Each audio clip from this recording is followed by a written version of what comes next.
Hello, everybody, and welcome to London's Calling Stream. It's TFI Friday, and it's great to have you here. So, we've got a few people in the chat already as well. We've got Aaron Lade, who I've got to say, Aaron, you've probably been waiting for about an hour and a half, so it was good chatting with you off the air, so to speak. We've got Titanium J as well. Hello, mate, how you doing? Good to have you here. We've got Brixo Studios as well. Good to have you here, my friend, always.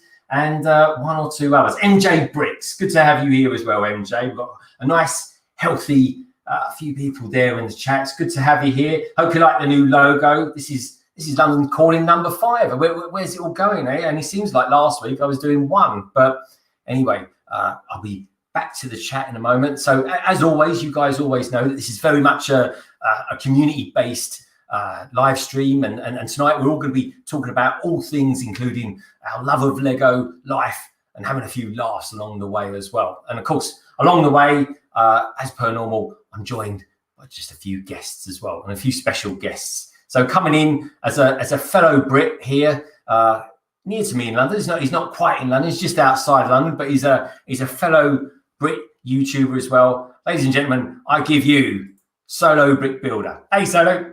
Hello, how are we all doing? Good, mate. Great to have you here. Good to have you here, my friend. Always a pleasure. Okay, so next we're going to go across the. I don't know what the sea is actually. I guess it's certainly not the Atlantic. Anyway, it's probably the maybe the Channel. We're going to go across the English Channel and go slightly north of Europe to a fine destination with beautiful people and very clean air. Ladies and gentlemen, I give you Lego the Maniac. Hello. And there he is. And that, girls and boys, is a typical Denmark answer. The Brits build them up, and it's there's nothing to phase. You can't phase a Dane, that's for sure. Good to have you here, mate. Not a Dane though, but sure. Oh no, sorry, you're not. So what do they? So people from Denmark are garbage. Okay. I mean, sorry. Well, put it this way, you can never say that people from Denmark haven't got a good sense of humour. Anyway, back across the sea now. Now we're going kind of east of England, more west actually. We're going to pop ourselves across the Atlantic Ocean, and we're going to give you someone who's, well, to say they're a little bit excited would be an understatement from this week with the 501 Legion coming out from Lego. A bit of a surprise. We'll be talking about that a little bit later, that's for sure, and going into a little bit of analysis as well. We'll have a look in there. But girls and boys, ladies and gentlemen, I give you Coconut Bricks. Hey, Coconut Brick Studios. Yes, sir. Thanks so much for having me on again. I love coming on and streaming with you guys. It's good to have you here, my friend. It's good to have you here. So who's got out on the stream? We've got Matt Elder. Hey, Matt. Good to have you here, mate. Now, Matt is going to be joining me next week for a bit of a special one, actually. It's going to be a London's Calling YouTube kind of special, whereby everyone who's going to be joining me will be from Great Britain, or at the very least, and Matt Elder's got a special pass to this one. He's a British citizen. So he'll be coming in and we'll be talking about each other's channels and stuff like that. But anyway, there's loads more on that later. Great to have you here, Matt. Good to have you here, my friend. Winter Bricker's here. Great to have you here, Winter Bricker. As always, MJ Bricks. Hey, we've got Ninja with the brick as well. Good to have you here, mate. I think this is one of the first times you've been on a London calling, I think. But when you can, drop me one of your drop me your email address to LondonBigBricks@gmail.com. I'd love to get in touch and do a stream with you at some time, my friend. He always seems to be around Brick Hive and stuff like that, and he thinks the world of you, mate. So it'd be great to have you on one of our ones. Aaron Laird, of course, he's been there since the beginning of this. I know this stream started at 5 minutes past 8, but according to Aaron, we were kind of chatting away at about, 10 to 7, I think it was, Aaron, wasn't it? Anyway, it's great to have you all here. Titanium J, good to have you here. Titanium, I actually did a video this week of the Fire Fan, which is, I've got to say, a brilliant Ninjago set, and we filmed that last week actually in a London's Calling as well. I'm losing track of all the streams I do. But anyway, if anyone needs to know anything about Ninjago, ask me, and if I don't know, and I most probably won't know, then I'll ask Titanium J. He's my go-to guy. He really is. He knows everything. Oh, we've got Moto in the house as well. Good to have you here, Moto. Brilliant to have you here. Anyone who's out there watching or anything like that, if you're new to London District, please do hit that subscribe button and become a part of the LBB family. It'd be great to have you here. It's all about the community. And all I'm doing, I'm just hosting this thing. But the main people, the most important people here,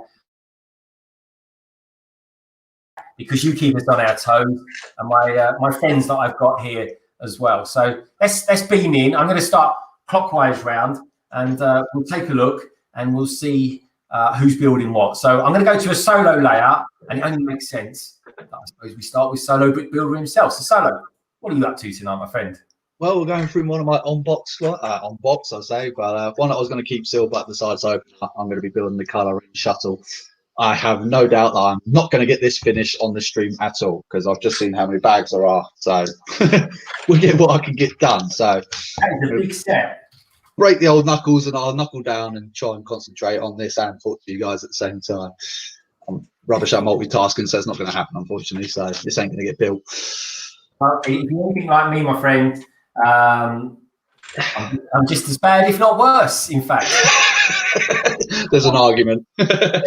My only excuse is that I'm hosting it. So excuse the speediness. It'll probably be an hour before I even start building anything as well. Hey, we've got a big vibe out there as well. Hey, Brandon, great to have you here, mate. I hope work's not too bad today for you. And also as well, everybody, you know, all the stuff that's going on in the world and at the moment. I mean, we can talk about everything and anything. This is what this stream is all about. It's London calling. We're getting out there. We're getting things off our chest. We've all probably had a quite, how can I put this, a peculiar week. Let's face it. Everything's probably a bit abnormal.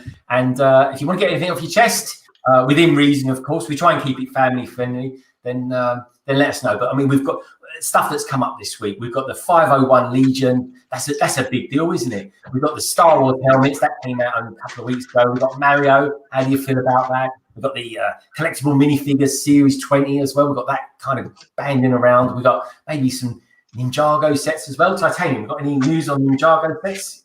I don't know if we've got any new stuff out there. Maybe some new cartoons or something like that. Hidden side stuff as well. There's going to be some good stuff coming out on that. Of course, if you want to talk about how you're living at the moment with COVID-19 out there and all that kind of stuff, then boom, get it off your chest. We'll talk about it. We're all living through it. The whole blooming world is. So we might as well get it off our chest and talk about it amongst friends. So yeah, anyway, moving around. Let's beam in. Well, I say I'll beam into my good friend from Denmark, Lego the Maniac, but he's kind of got his That's All Folks page on at the moment. But okay, let's bring you in anyway. If there's one thing Lego the Maniac has got, he's got a lovely voice. And here it is. Well, hello. I'm the bottom of the barrel of the live stream today. The trash. There's a lot of reorganizing going on in my apartment, so I do not have my streaming setup up. But I'll be the one just showing stuff if we need things shown. How can I put it? The projector man. Yeah, does that sound all right? Man. Yeah, sure. Okay. The overhead projector person. You are. You've just been promoted. Thank you so much. We've just made up a new job position. Like, yeah, you can show the new things in the world. I'm particularly excited about this one, which I hope and know a lot of other people are. Yeah, believe me, I ordered that. I've already ordered that set, and it hasn't even left the bloody warehouse yet. So I'm gonna be waiting a while for that one. Yeah, mine hasn't left either. They're probably reduced capacity as well. So yeah, no doubt. Unfortunately, but I was really looking forward to that set. But it will arrive, and it looks absolutely amazing. And and then they just sort of top it off with it being combinable into a full ship. It's a magnificent looking ship. It's insane. Let's beautiful. see if I can get that up here. How many pieces is that? Oh, let's see.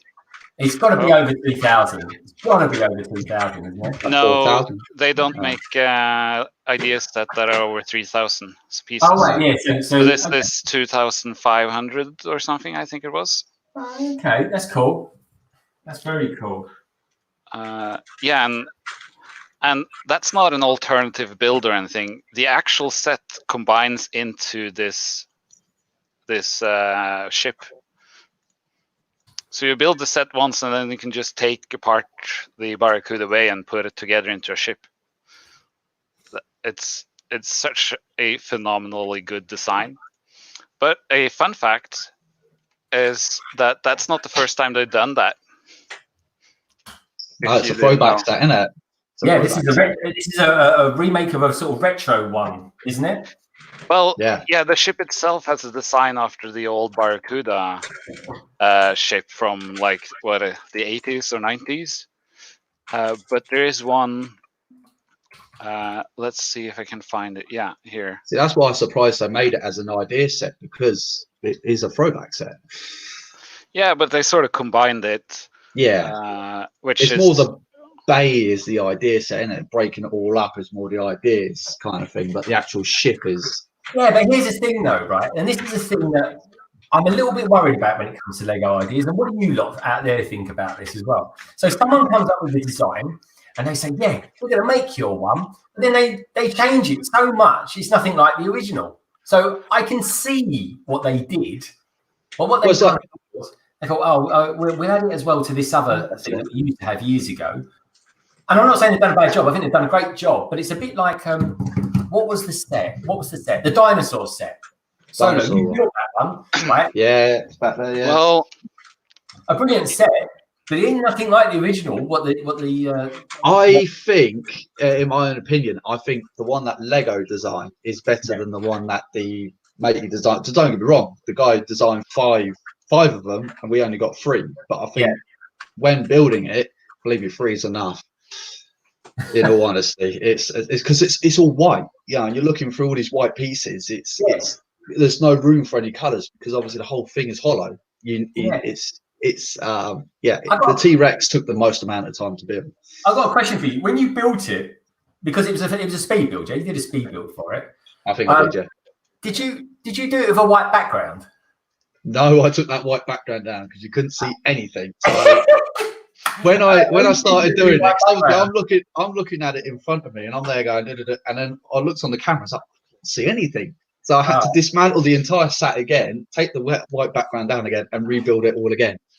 I tell you what, mate, that is funny. It's funny because the amount of people I watched that did it with white backgrounds, and I'm like, you can't see. I have 2 backgrounds. Yeah, you got it right. Yeah, of course you've got 2 backgrounds. You're like the ultimate dude when it comes to technological nightmare streams and stuff like that. And anyway, talking of technological nightmare streams, Lego the Maniac's got some news about his big 24-hour stream coming up soon. So we'll find out a little bit more about that later. But anyway, next, let's travel over the Atlantic. Not this time to see Brick Hive, of course, like I normally do, because he's my good. How can I put it? Well, he's not my brick brother, really. There's such a thing as a brick brother, but anyway, he is. So there we go.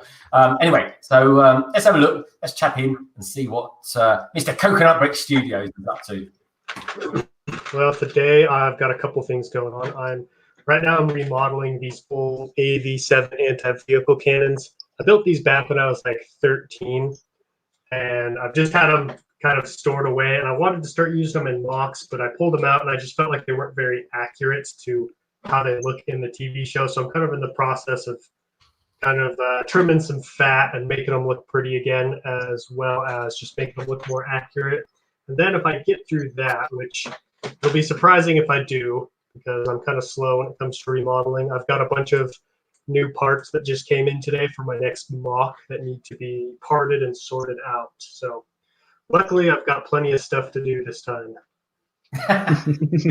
We've always got something to do. At the end of the day, it gets dark, I guess. But at the end of the day, right, if we're not making sense, right, we've got to think about filming, the editing. We've got to think about storing it. We've got to think about what we're going to do with it? Are we going to break it down once we've finished building it?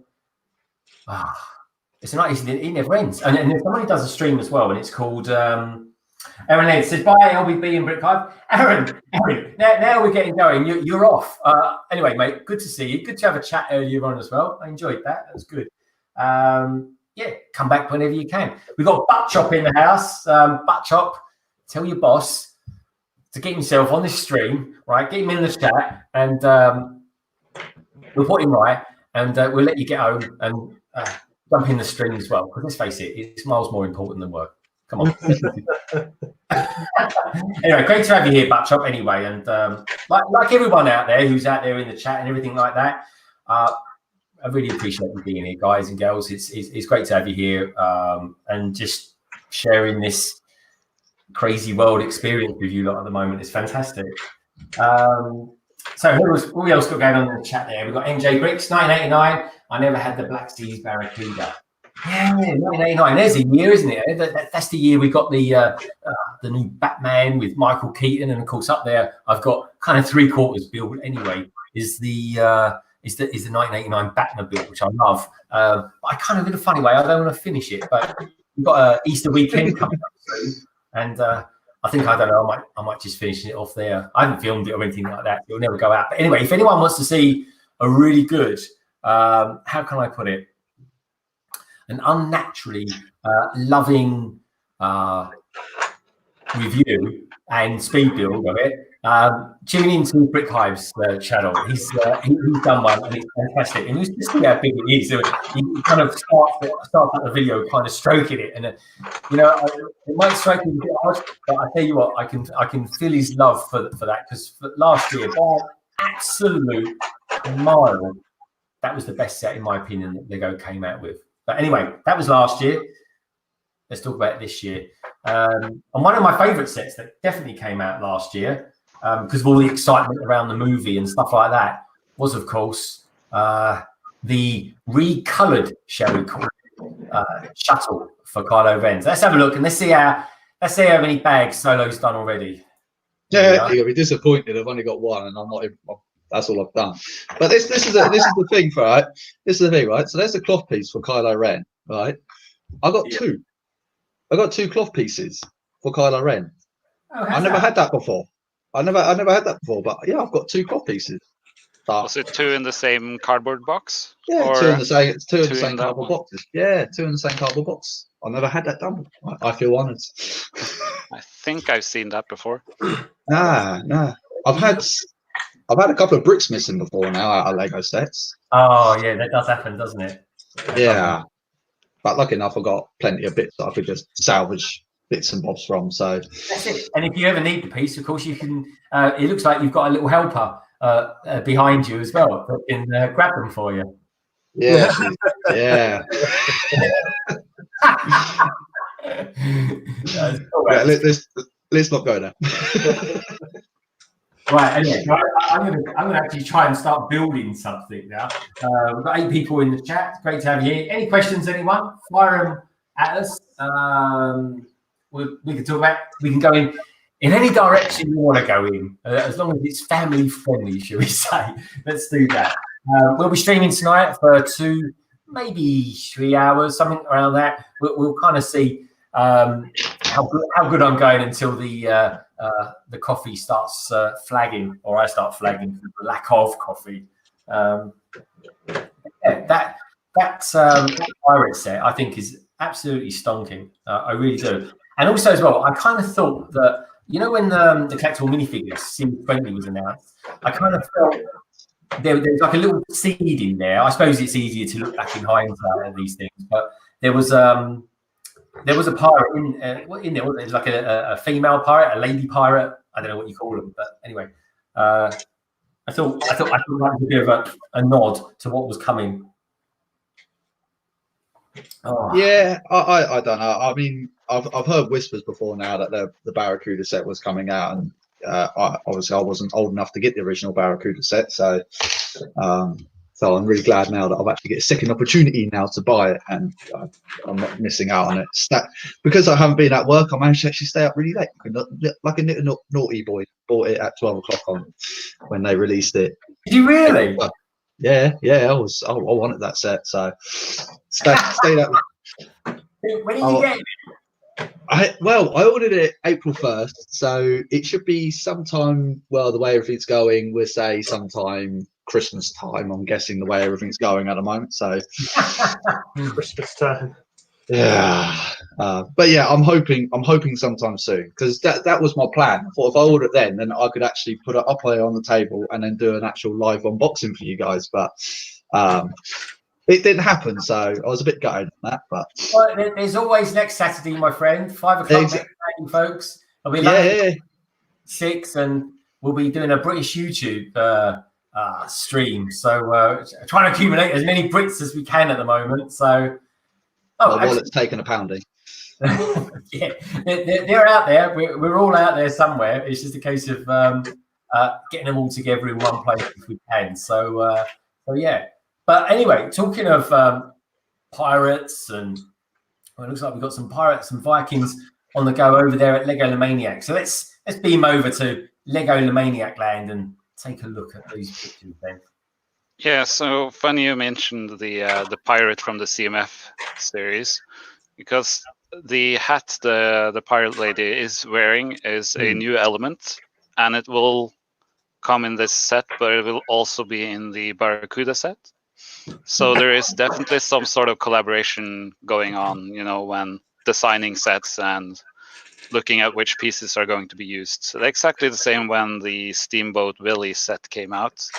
That's the same time you would get Minnie and Mickey Mouse in the Disney CMF series, which came with the boat wheel and such. And those heads were new for that Disney series, but also new in the Steamboat Willie set. I see. So there's a lot of in idea sets. They're not allowed to make new molds, are they? They've got to be existing molds, aren't they? So they the official stand is that they're not, but that I think is more of the idea set itself. You're not allowed to propose new parts. I don't believe there's such a huge restriction on the designer of limiting the amount of parts, because the amount of parts designer can use or request new molds and new pieces is sort of as far as I understood it, it's not about the set itself. It's about how many that particular designer has been allotted to be able to request new parts. So he sort of uses up his allotment of parts when he creates sets. And in an interview with the designers, which I read, was it a New Elementary interview? I think. They mentioned there's a few new elements, isn't there? Yeah, there's a lot of interviews, and a few new elements and a lot of recolors of elements. But they mentioned that they were almost all out of their allotment for new parts, so they had to beg and borrow from other designers to get their allotments and such, just to get everything they wanted into this set, which is kind of really awesome. I think we could all agree though. One thing that Lego definitely need to change is their Technic pins, especially their blue ones. They need more colours of these. Yeah, what? Okay, Lego Maniac. You're probably the most, I don't know, Northern European out of all of us. That's what I'm going to say to that. Why, thank you. That's the best compliment I've had all week. Most European. That'll be on my tombstone. Most European Lego YouTuber there is. Lego Maniac. On 3rd of April. Paul's in the house. Paul, it's great to have you here, mate. If you want to jump in, technically you're live stream as well, so yeah, jump in as well, mate. You're always welcome. Moto, I love the blue pins. Now, if there's a man that knows a lot about blue pins and Technic and constructions, Moto's your man. He's, what he doesn't know about large constructions, especially spaceships, which is like ridiculously humongous. So do check out his YouTube channel, everyone. He's done some good stuff. And if you're new here, please do subscribe. Hit that subscribe button. Check the notifications so you know when Paul and I are dishing out new content. You'll be the first to know. And if you like the video, if you like what you're seeing, if you're liking our content in general, give us a thumbs up. It always helps us do what we do without sounding cliche. It does actually. It's a bit like whenever I get a new subscriber, I'm like, yes. It's like finding a pound coin or something like that under the sofa, that you've been looking for ages, and it's like So it's good. It's a good warm fuzzy feeling. So anyway, let's take a look at into Coconut. See what he's up to. It looks like he's constructing something quite cool there, or deconstruction, as the case may be. Yeah. Unfortunately, that's the problem with like remodeling, is you have to destroy it before you can rebuild. So I had to pretty much just completely annihilate this, because when I was 13, my design sense was not fully matured as it is now. And so I don't know, the way I built it was very hard to kind of recreate. So I'm basically just having to take it apart and then try to rebuild it looking similar to how it used to look, I guess. It's pretty cool, man. That's quite big. I mean, is that one of your oldest sets, would you say? Oh yeah, absolutely. I built this, like I said, when I was 12, maybe, and I've kept it built since then. Like they just happened to withstand the tests of time somehow. And so yeah, this thing's like almost a decade old now. So what are you going to do with it? Are you going to sort of modify it, mock it a little bit, or improve it in any way? Yeah, I'm definitely improving the design. It was very flimsy and would break, so I'm trying to make it a lot stronger. A lot of the pieces for this older set were the mega blocks or the mega construct pieces, and those don't always age very well. Like a lot of these, the connection's very flimsy and very weak. So kind of in the process of just filtering all those out and trying to replace it with actual Lego, which I hope will help strengthen the connection. And then really, I'm just getting these ready. I would like to use them in a mock. Hopefully this year, we'll see, depending on if I can get to it, because I have a couple other big mocks that I want to get to first. But yeah, mostly just getting these ready just in case. It's always good to have these ready in case I need them. And I knew I needed something to do on the live stream, so I figured I needed to stop procrastinating. That's the beauty of being on a live stream. You can kind of you can do your thing that you need to do. Something. It might be a boring task, taking stuff apart, sorting stuff, and like that. But at least you get to be amongst other people and chat about stuff and things like that. Right. Makes it a lot more enjoyable, for sure. Oh yeah, it does as well. Actually, I spotted something that's very American. I think it's American anyway. Paul, you're in the chat. Let me know if I'm being a bit stereotypical here, but we call them Ritzes, I think, Ritzos or something like that. But you've got something there. It looks like a cheesy biscuit or some sort. Oh, Cheez-Its? Yeah, this is like one of my favorite snacks right there. It looks fantastic. It looks like a meal in a box. It's a meal in a box. That's what it turns into sometimes. The only thing is, right, when I'm doing Lego, which sounds a bit weird, but when I'm doing Lego, when I'm building stuff, or just all right, Paul. I've got to be careful where I'm going here, so hold me back. Yeah.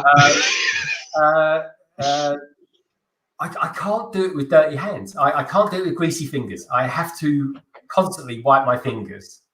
Yeah. I don't know why. It just is. Maybe it's the way I was brought up. I don't know. So nothing to do with COVID-19 or anything like that. Albeit I've probably I'm surprised I haven't just got bones as fingers at the moment, because it's all the amount of times everyone's getting a little bit paranoid washing their hands and everything like that. But especially Paul and I, what Paul and I do, we work in IT, but we work in a kind of not a manual side of it, but it's just a kind of part of the job where you're doing a lot of desk side support, and you have to touch a lot of hardware and things like that. Touch things that a lot of other people have touched, and so we're always constantly washing our hands anyway. So for us, this isn't anything like too different. But anyway, let's know what your experiences are out there and stuff like that. Brick Bunny TV, pretty rad snack. Demi Cheez-Its, yeah, pretty right. You're right as well. Lego the Maniac, what do you recommend? So Greg, I have the perfect solution for you with terms to snacking and Legoing at the same time. Alcohol's the perfect solution, I hear. Oh yeah. Hang on. Here's the perfect solution. I'll show you what the perfect solution is. And so this is what I do. I take a bowl. You take all the snacks you want into your bowl. Yeah. Right. And then hold on. I'm going to put you on. Then you use chopsticks. No, you see, I was watching a Doc Samson stream, not stream actually, it was a video review, and I tell you what, right, he's got some skills, man. Because I tell you what, I'd rather eat the tweezers than chopsticks. I cannot use chopsticks, and I'm one of these people that if I've got something really nice, like I don't know, Chinese food, I suppose, or Cantonese, or Thai food, something like that. And I just want to shovel it in my mouth. I don't want to be messing around with chopsticks. It's like it's faffy. It's faffy, Lego Living. It really is. But what it does do, it stops the old kind of belly filling out a little bit, I guess you could say. Actually, talking of bellies, I got myself a new shirt this week. What do you reckon of this thing, guys? I got it for £7, £7 from Zavi's. There we go. Look at that. Oh, very nice. I got the same T-shirt. I got it for £7. Well, you've got a funky looking one on, haven't you? Let's take a look at your one. You've got like an Avenger. I got my Avengers Age of Ultron. I've been working today. It's my working T-shirt. So yeah, this is the Age of Ultron one. This is what I use just to work with. Very nice. No, I bought that T-shirt yesterday, so hopefully it should turn up. No way! Did you get the same deal from Zavi? Exactly the same deal, £7. Yeah. How could you say no? I want to say one thing. Now, if there's someone from Zavi watching this stream, and it's highly likely that there isn't, what I would like to say, right, is your size guides don't work, right? No, terrible. I bought a Spolo one a couple of weeks ago, come with some Funko Pops. Brilliant deal. One shirt, one T-shirt, 2 Funko Pops, £12, something like that. That's fantastic. I had to have it.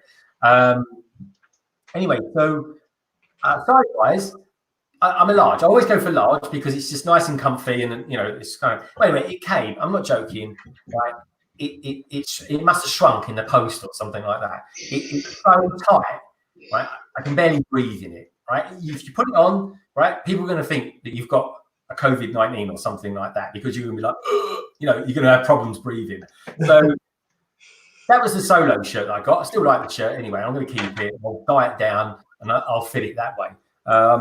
But this is a large, but I swear to God, it's come up like an extra large. Right? There's a bit. It's quite baggy, but you know what?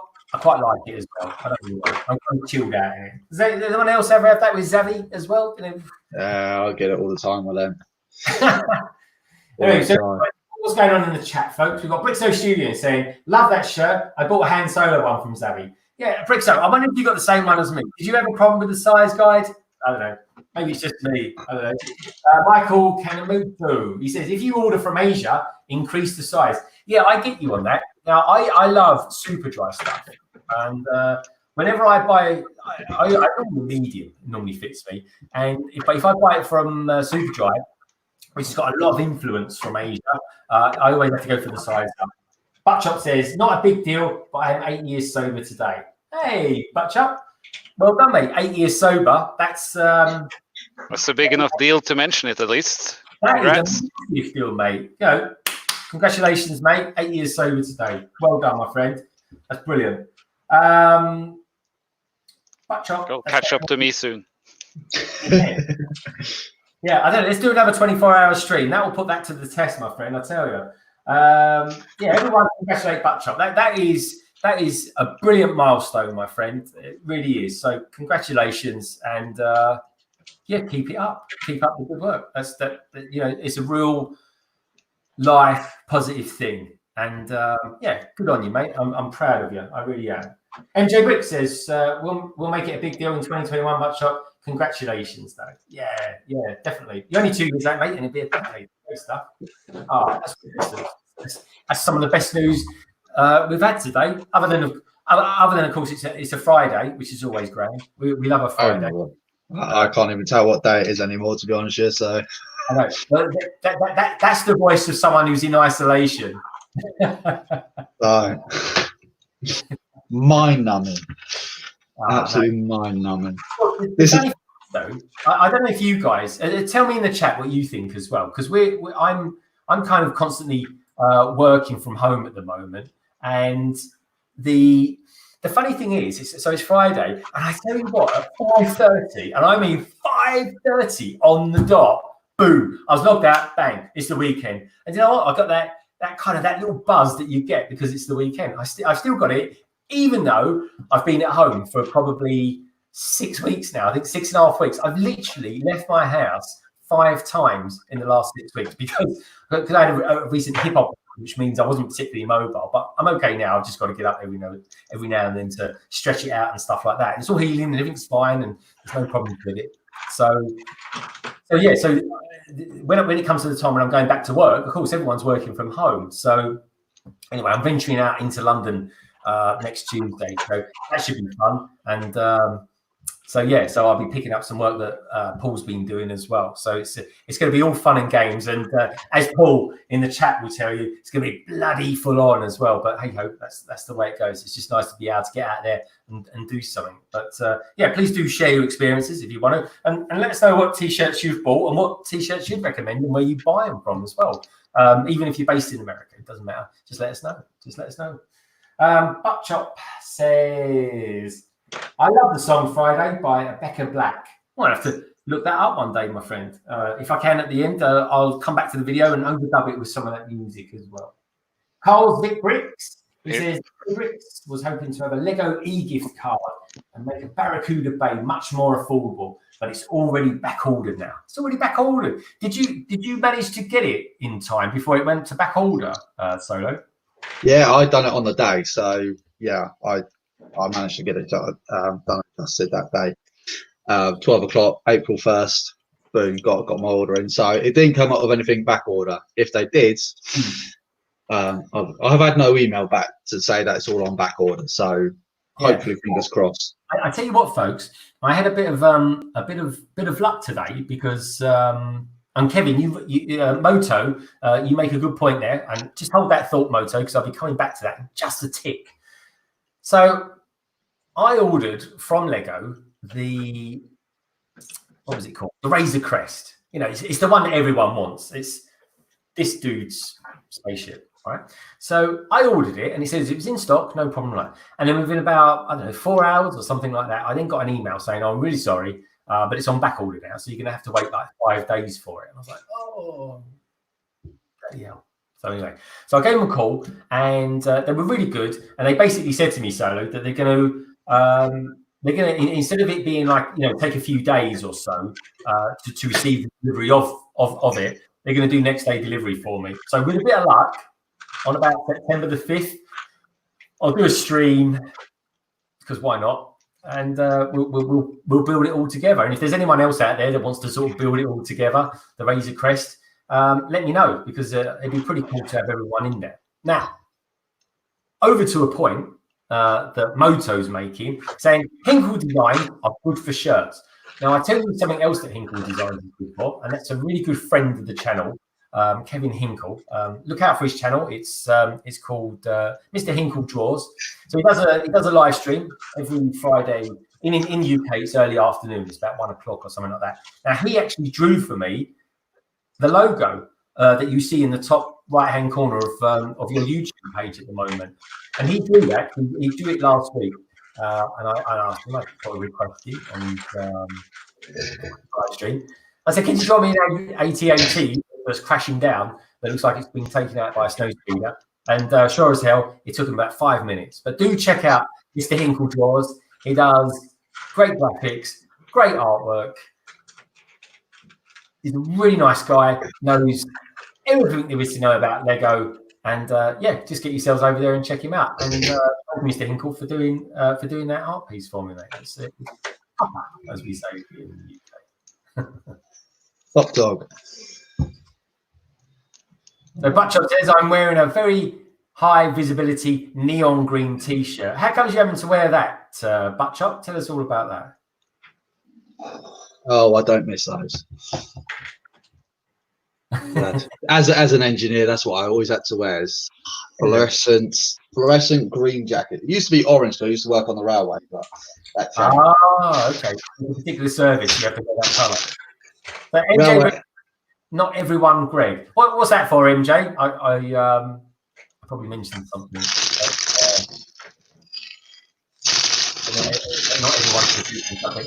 Let me know what it is, MJ, and we can chat. Get some conversations going in that chat with everybody. Yeah, Backtop 2021 says, I hope to afford the Ideas Pirate set before June. Yeah, I would like to get it. I definitely would like to get it. No worries, Butchop. You can enjoy it through my channel. Same here. Two ways to see it. Adikino7, welcome aboard, my friend. Good to have you here. We're just chatting about some. Funny enough, I thought it was going to be the 501 Legion that took most of the chat up tonight, but we seem to be talking quite a lot about the new Barracuda Bay. So, oh yeah, the Razor Crest comment. Yeah, that's yeah. I quite like it. I think Lego have done a pretty good job of it. I mean, there's some mocks out there that are, blimey, they're brilliant. They are. So I definitely recommend them. But yeah, you know, if you don't like it, you don't like it. MJ, actually, just out of interest, do you like Star Wars in general anyway? What's your take on The Mandalorian? What do you reckon of it? Do you like the show? Have you seen the show? There's a lot of people out there that like it, but I know there's people out there that don't particularly like it. So, you know. E7. Hey, we've got Brick5 is in the house. Brick5, welcome along, my friend. Great to have you here. Welcome along. Brick5, everyone, actually has, it's a little known fact, he has one of the biggest Bricklink stores in America. So if you happen to be in America, yeah, do check out his Bricklink store as well. He's a good guy. I like his stuff. Kevin over there. Guy Gates says, later chop, be safe at work. So Butt Chop's off. Butt Chop, Lego the Maniac. You won't wait so you can build it together. Oh, that's pretty cool. I'm a little unsure if that's a statement or a question. You never know with Butt Chop. No. Like, is he saying I won't wait and is therefore angry at me? Or is he asking if I should wait so we could build it together? I'm not sure. Butt Chop, Lego the Maniac needs clarification. Oh, that's cool, man. Butchup says, hi, Brick5. Hope you're well, neighbor. Oh, everyone's giving lots of love in the chat there for Brick5. Welcome on, Brick5. It's really good to have you here, mate. Butchup saying it's a question. Actually, he's saying it's a question. It's a question. Butchup, what does that mean? I'm confused. I'm confused.com. It seems like he's unsure if it's a question. Himself. Yeah. Blame it's a question. Yeah, if you're not sure, just blame the person who's asking the question. The question within a question within a question. Sounds very strange. Anyway. Well, you want to build it on a live stream together, Butchop? Is that it? Yeah. I definitely want to build it as fast as possible and make a video of it, but I can tear it apart and build it again, probably. It's probably very enjoyable both times. Now here's a comment. A very good comment as well from MJ Bricks. I think you, Lego the Maniac, will be interested in it. It says, London Bridge Bricks, I really enjoy the mythology of Star Wars and have a few 1999 and early 2000 sets, including the Pitjoy Technic set. Any more Star Wars clogs the Lego types or other space-themed sets? I think you're right. I think that's a really good point. As much as I love Star Wars, I do like the massive sets as well. I've built some absolute corkers recently, especially with Dr. Samson with his ISS stream. So, you know, do check that out. It's a brilliant stream. Yeah, I do agree. What do you reckon, Lego the Maniac? What's your take on it? Well, it's really hard to know, but I I would sort of presume that with a Disney license on Lego Star Wars, they probably have an agreement not to make competing toys at the same time, sort of. So I can't really be sure of this because probably Lego would probably never reveal their actual licensing deals or contracts. But I would have assumed Disney would have made something like that for their contract. So Lego would probably be very limited to create actual space-themed Lego sets because they have the Star Wars Lego theme series. See, that's the weird part about it. Years ago, before Disney brought it out, Lego did have a lot of free reign to build whatever they wanted. But then obviously Disney's taken over and they've basically turned around and said, no, you have to build like most likely. Yeah, because if you go way back when, like what you said, you know, you had the Technic sets, you had the droids, you had Darth heads and all that kind of stuff. And how many do you have of those now? Because they have to get the license from LucasArts. Well, it's not LucasArts anymore, it's Lucasfilms. That's the problem. Yeah, so they can't. I mean, it's like the Kylo Ren shuttle. You know, everyone was kind of going on about why is it grey when it should be black. Well, the problem is they done that. The shuttle in the show was actually going to be grey, but then last minute changes, they changed it like that. And obviously Lego's kind of gone, you screwed us over, but they can't change it. And that's how the current state of Star Wars is at the moment. But back in the day, it didn't matter. They sent all the concept art over, and that's pretty much as it interpreted into the film. There was a lot less restrictions for Lego, though. There was a lot less restrictions than what they are now because they've had to close down their parks as well.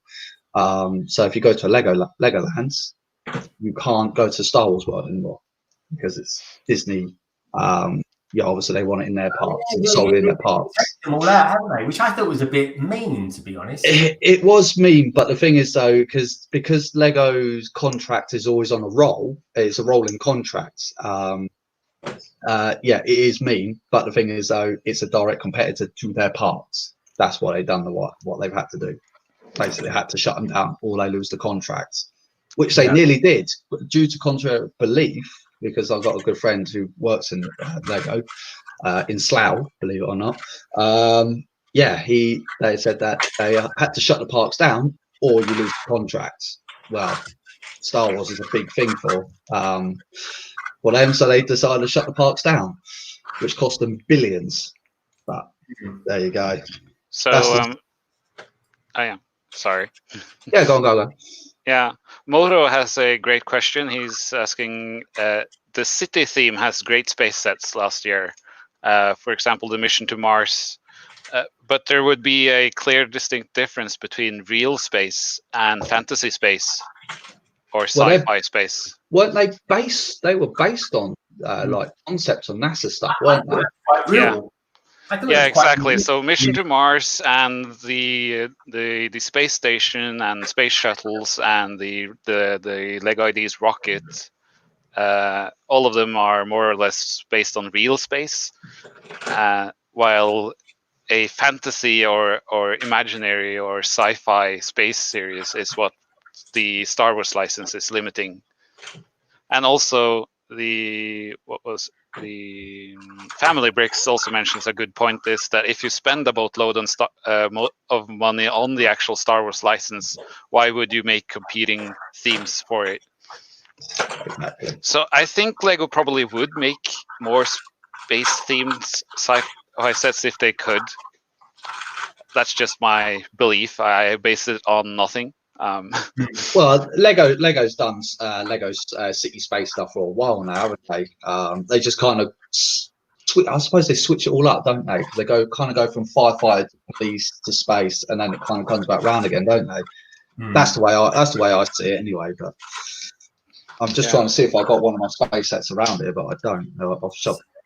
Yeah, I've got a question for you, Coconut. Coconut, have you ever bought one of those sets that Lego came out with where they kind of just did their own Star Wars thing? I forget what they were called now.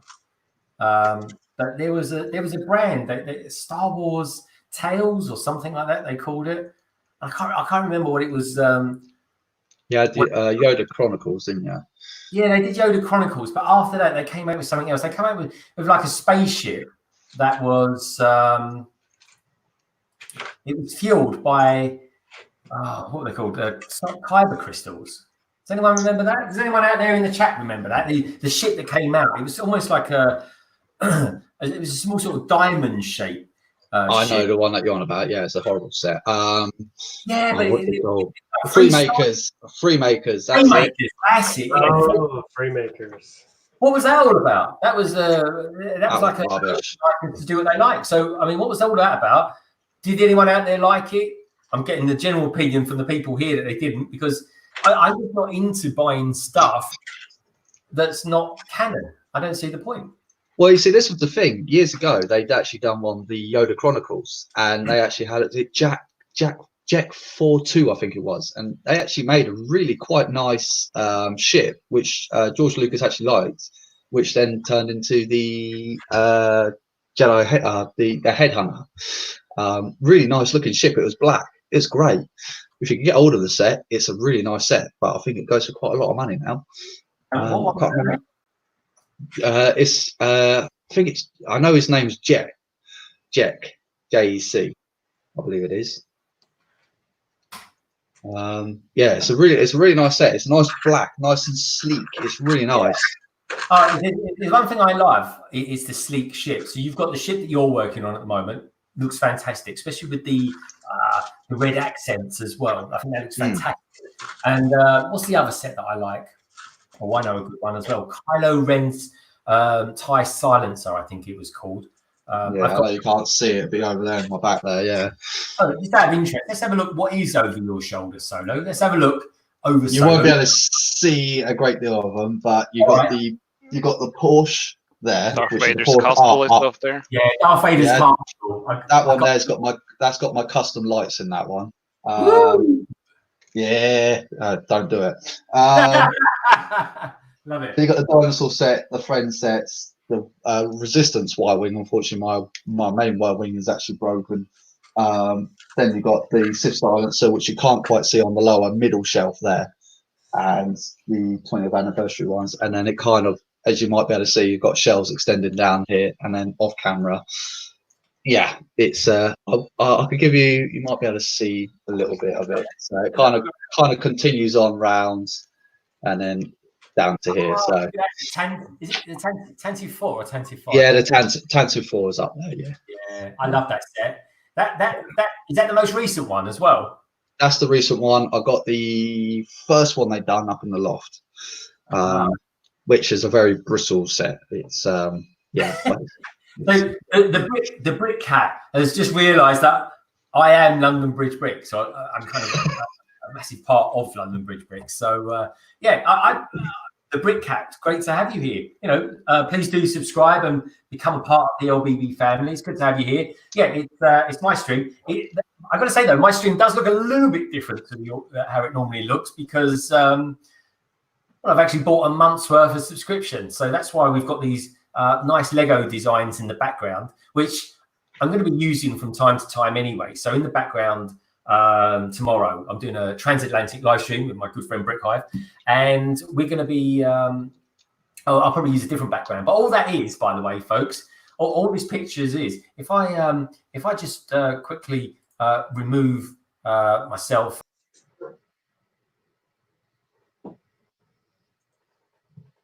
I'll keep myself in there so you can actually hear me. But look, all these pictures are here. And if I can't show myself. Let me do something a little bit whizzy. Let's do for that. Oh no, can't do that. Can't do that either. Oh, I have to get people in. But that's strange. The more people I get in, the more the backgrounds you see. But all that picture is simply getting hold of your phone, put it in the into the buckets, and then just pressing the to take the photograph, and that's all it is. But yeah, they all are. They're back. So yeah, it was cold. So cold. That was full indeed. Oh, we've got Brick Mazing in the house. Welcome along, Brick Mazing. London Bridge Bricks, hi. All listening to the Disney Star Wars chat. Yeah, it is quite Disney Star Wars. orientated. We just kind of Brick Mason, welcome along to the stream. Great to have you. I don't think we've met before.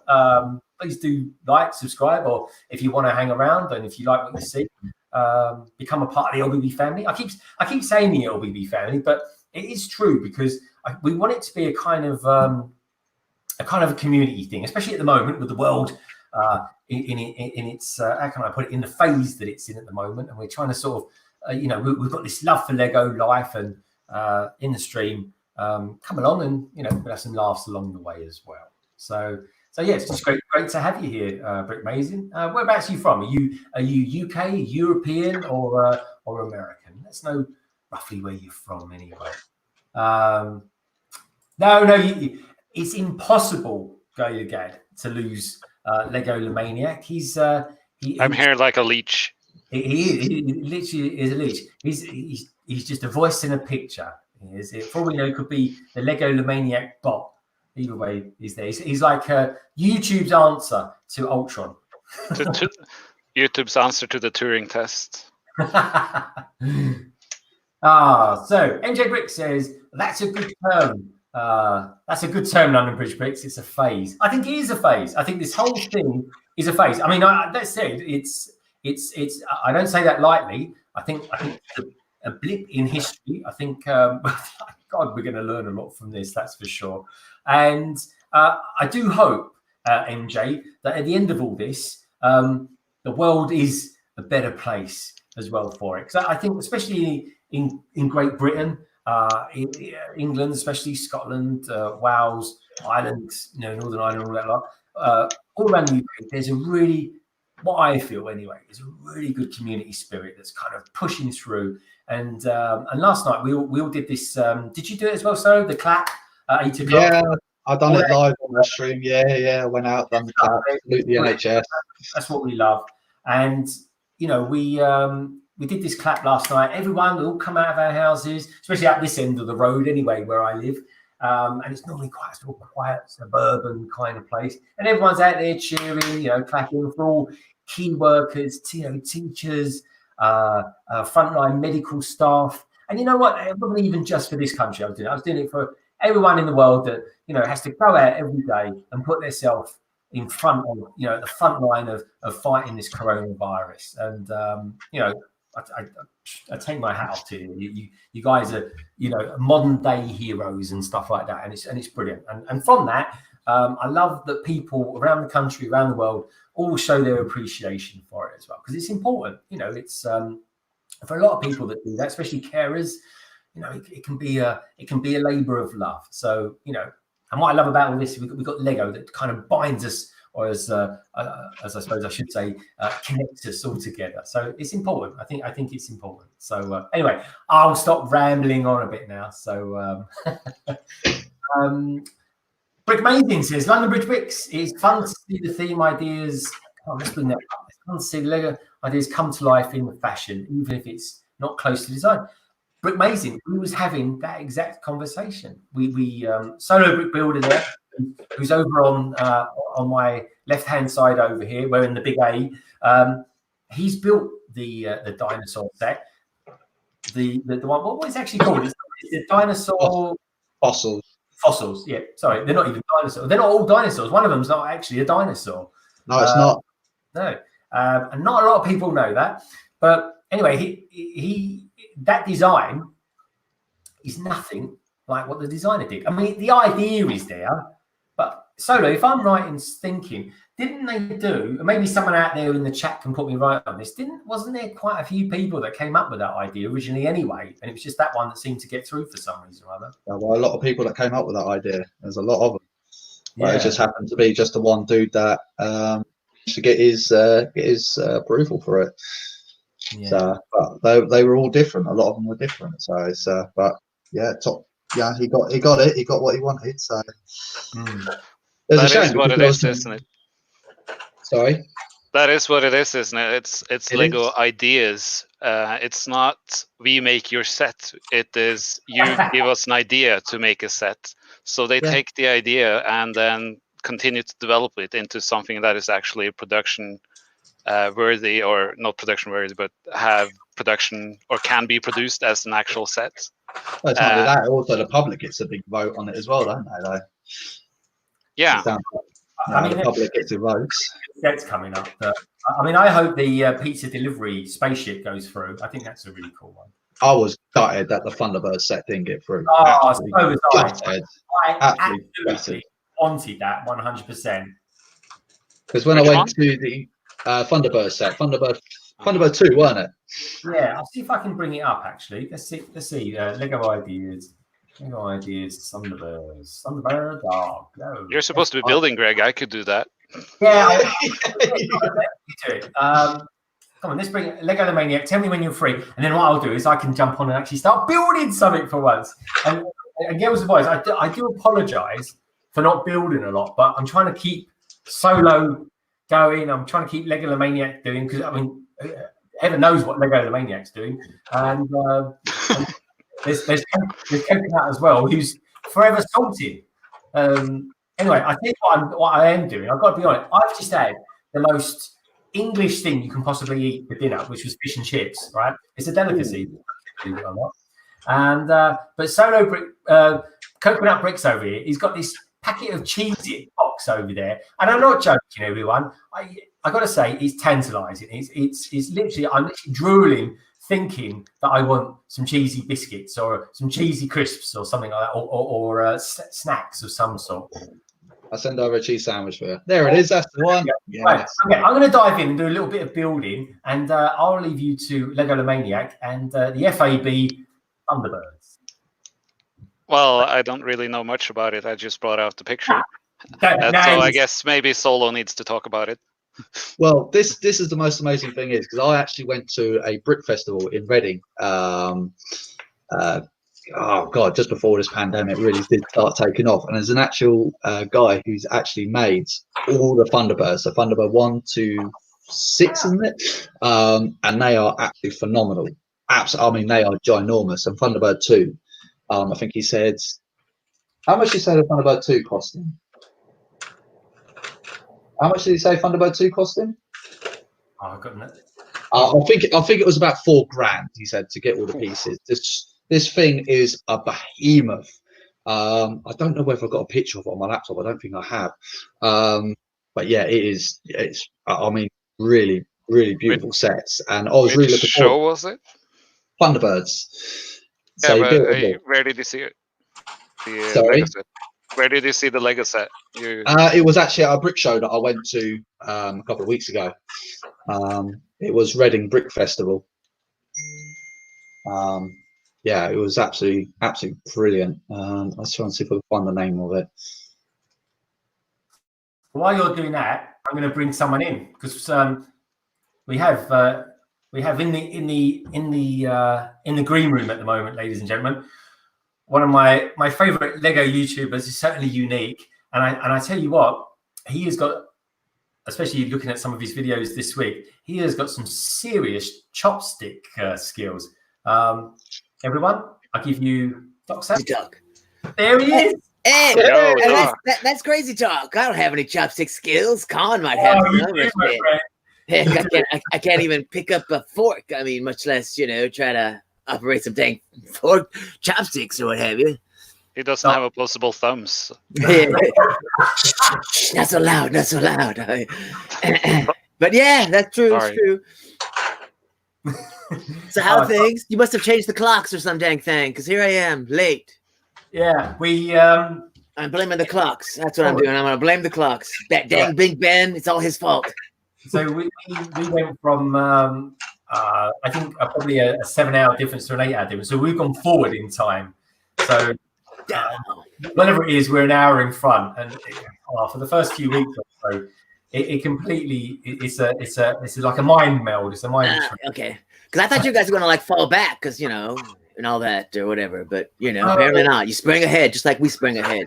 We do, yeah. We spring forward and then fall back. Yeah, so that's what we do, the same thing. So I don't know. I thought you guys were English, so you were backward. No, You know, not trying to say anything about England, you know, or anything like that. Anyway, everybody, that was Doc Hanson. So thanks for coming, Doc. I'm sorry. That was my one sans comment for the day. Okay, there you go. There you go. There we go. Oh, did someone? Where's Doc gone? He's following. Doc. Oh, there he is. No, name it. Okay. I love England. Tip hip cheerio, everyone. How's everyone doing? Top of the morning to you all. Bob's your uncle and all that. Yeah. He's turning Irish. What the hell? Bangers and mash, whatnot. Yeah. That's it. He's a trip. So anyway, I tell you, one of the things. Oh, we got a couple of extras in the chat. Ukulele Kid, welcome along, Ukulele Kid. Cafe Lego's here as well. Good to see you, Cafe Lego. How was your shopping trip? Was it all right? Was it okay? Tell us a bit about that. Carla Gates says Andrew Clark is the designer. Solo, you met him. That's great. He actually Solo, didn't he do the Doctor Who? He did. Ah, there we go. See, I've got a little bit of knowledge there. What? Han Solo was in what? Doctor Who. Solo. We've just Han Solo was in Doctor Who. What are you talking about? Yeah, Doctor Who gets around, doesn't he? I guess time and space and all that. Huh? Yeah, exactly. He's got it covered, or should I say she? Yeah, I gotta say hi to MJ. Hey, MJ. One day MJ will stream with me. One day. Yeah, MJ. Well, I don't know. I can't remember what MJ even looks like. Everyone, whoever wants to stream, do get in touch. I'm going to be doing a stream with. I'm going to stream with Doc now, actually. But yeah, we're going to be Doc and I are going to be doing one in. I think one. It's probably going to be two, Doc, because it's a hell of a set. So we both. How can I put it? Doc acquired this set, and I got this particular set for my birthday. But my birthday's not until May 10th, if anyone's interested. Yeah. And anyway, so around that time, even though I saw Doc's already subscribed to a particular date, which is my birthday, Doc. That's why I put it on that day, just in case. Well, I tell you what, my friend, I will definitely try and be there for that. Because I'll tell you what, I couldn't pick one of a better set to build on my birthday, and two, a better person to spend it with. You know. Well, other than the wife, you know, wife and the kiddies. So I just scheduled it just so that, you know, it'd be up there. But, you know, if we got to change the date, you know, slide it here or there, not a problem. I can do that. It'll only be a day or so. But I tell you what, mate, at the very least, we go to it. But what Doc and I are probably going to hopefully try and do is do it over a couple of days, or we might just split it over one day. But because our time difference is so different, we can literally do one early. He'll go to bed. Because even puppets need to, and we'll do it again at the other end of the day. So anyway, stay tuned for that. If anyone's interested to know when all this thing kind of happens and occurs, and we get information out there, and or we talk about stuff or anything like that, don't forget you can follow us on Instagram and Twitter, and Doc's on Instagram, Solo's on Instagram, Coconut's on Instagram. Lego the Maniac, you're not on Instagram that much, but you do a lot of stuff on Twitter, and I do a lot of stuff on Twitter as well. So do check that out, folks. All of us, or somewhere in the wibbly wobbly world of social media. So do check us out. We're a good bunch, and we've always got an opinion on what we think. We're good guys. Don't follow me. I just post a lot of cat pictures. Well, you know, people love cat videos, you know. Yeah, very popular, mate. Very popular, those are. Everyone loves your cat. What's your cat's name? Tell us a little bit about your cat, Lego the Maniac. Come on, let's change it up a little bit. Tell about my cat. All right. What's the cat? He's got a cat cam, you know. When he's building live stream, the cat has its own cam, can come on the cam. Anyway, no camera is activated now, unfortunately, but there we go. Hold on. Let's have a little stop around here. There she is. Yeah, I thought that was a video. Then I thought it was on your webcam. I was like, blimey, she knows that pose well. Yeah, she's very well trained. Yeah, look into my eye. And by that I mean not at all, but. Yeah, no, this is Vega. She's my helpful. Let's see here. There we go. She's my helpful. Whoa, moving in the background. Vega. Her name's Vega. It took Vega. me forever trying to remember what it was. I'm like, as soon as I saw her in profile, I'm like, there's that profile I see all the time. Is that like Sega but with a V? Yeah. Oh, cool, man. It's named after one of the brightest stars in the sky. Yeah, she's gorgeous. So yeah, she's my trusty, helpful supervisor when it comes to Lego building and prototyping. Here she's supervising the building of the gift box, one of my Lego puzzles. Ah. Hey, Flash fans, welcome along. Deppy Bricks, good to have you here, mate. Hey, Flash, yeah. And then Deppy, I think Deppy's leaving. Ah, Deppy. Anyway, thanks for being here, Deppy. Good to have you. Solo. So how many pieces did you get to build, Greg, before you went straight back into admin mode again? Let's take a look.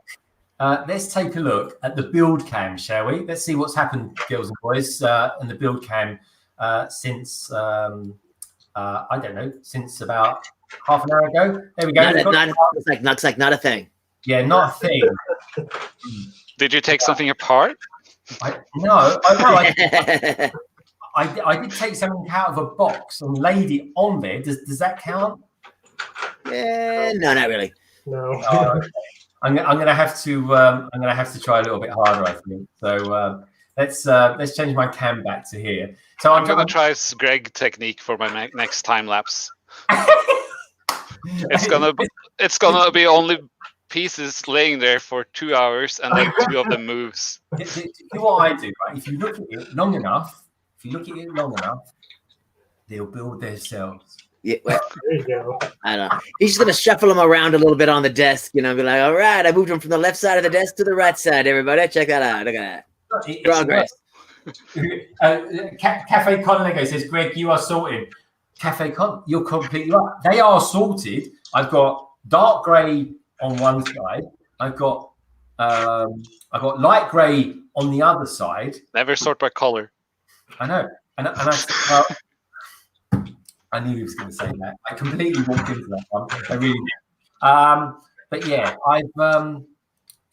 it looks gorgeous, and it looks so good, this sorting, right?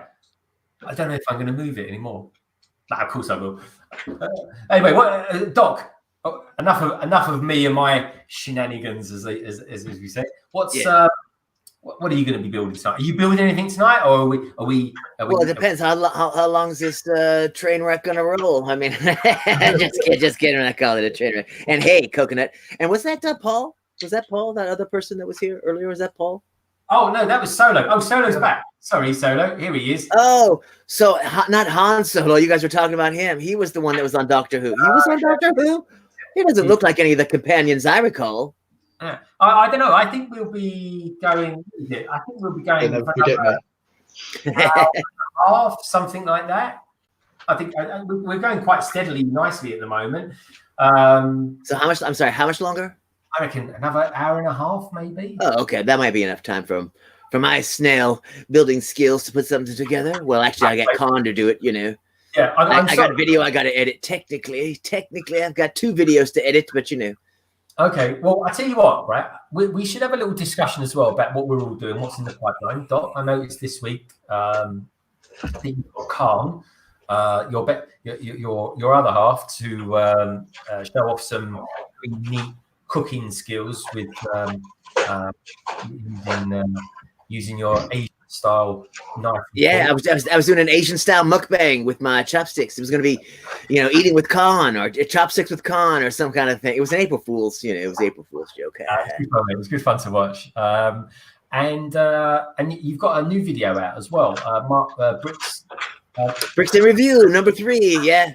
So what's all that about? Tell us a little bit about that. And that's just because when we come on streams all the time, I build sets and whatnot, and my channel is a review channel, so you got to do reviews. But I don't want to do long, boring ass reviews of a single set, because everybody does them, especially because the sets that I have aren't new. If they were new, then something brand new, I got it like first or something, then I'd do a full on review of it. But since they're just ones that I've built and people have already seen them, just give my quick impressions of any one of the sets that I've built this month, And so this month I'll be, the first one I'll be building will be one of them Star Wars sets. So, from the Mandalorian. I think you're wearing a Mandalorian T-shirt or something. I bought this especially for you, mate. Yeah, and you got it for 7 quids. I don't know what quids are, but you got them for 7 quid. 7 quid is of $11,500. Oh. How much is that in pounds? Quids in pounds.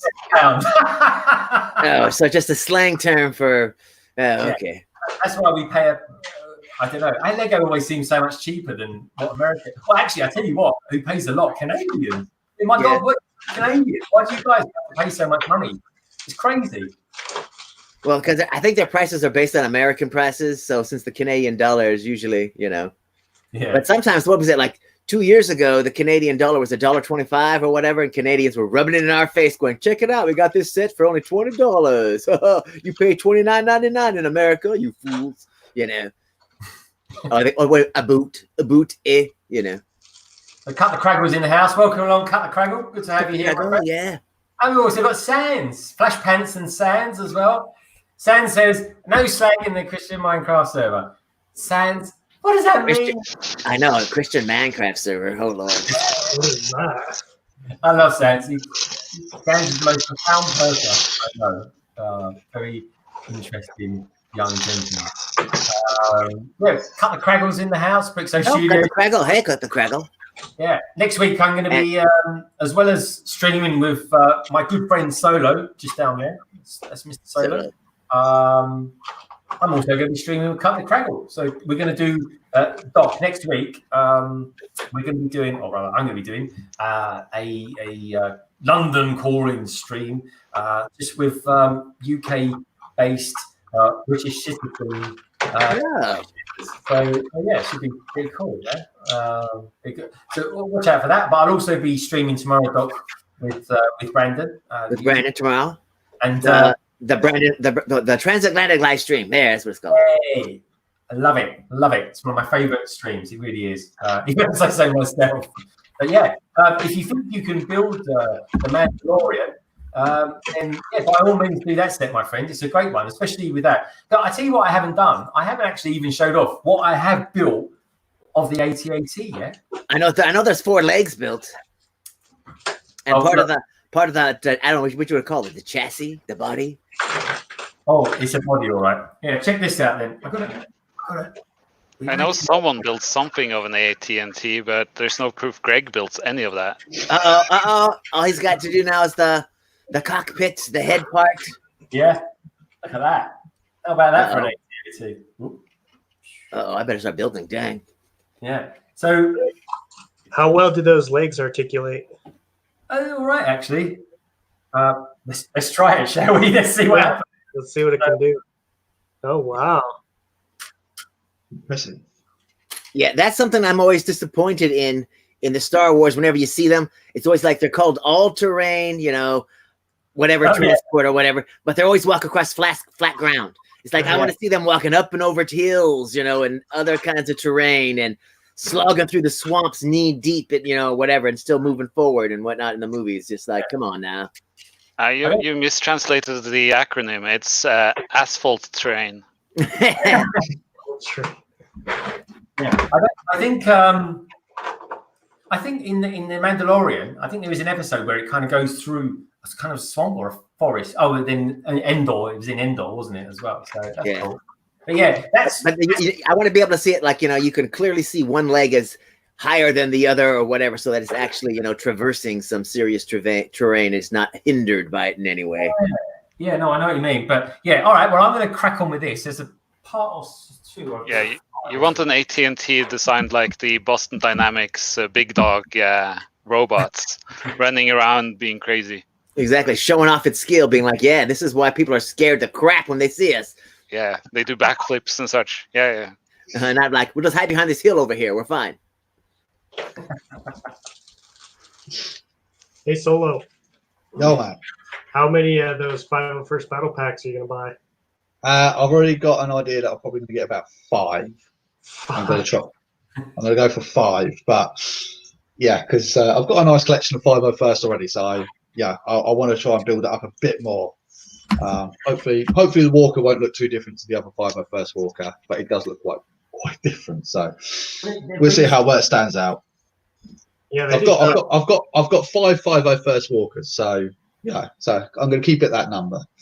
Somebody's already made a comparison video comparing the old one with the pictures, zooming in and all that. Couple of new elements. It looks like there might be one new element. Yeah, the new one does look better. I must admit, it does look better. But yeah, I'm still no matter what, I'm still going to keep them all together. Need to keep the 501st brothers together. and I heard another rumor from somebody that was allowed into a back room at some sort of convention or whatever. That set that we saw, the 501st one that we saw. That's not the battle pack. There will actually be a battle pack. That's the 501st set. Yeah, that's an actual set. Yeah, I don't think they ever called it a battle. That's just going to have 4 troopers in it. It might have Captain Rex and 3 troopers and then some sort of speeder, and that's it.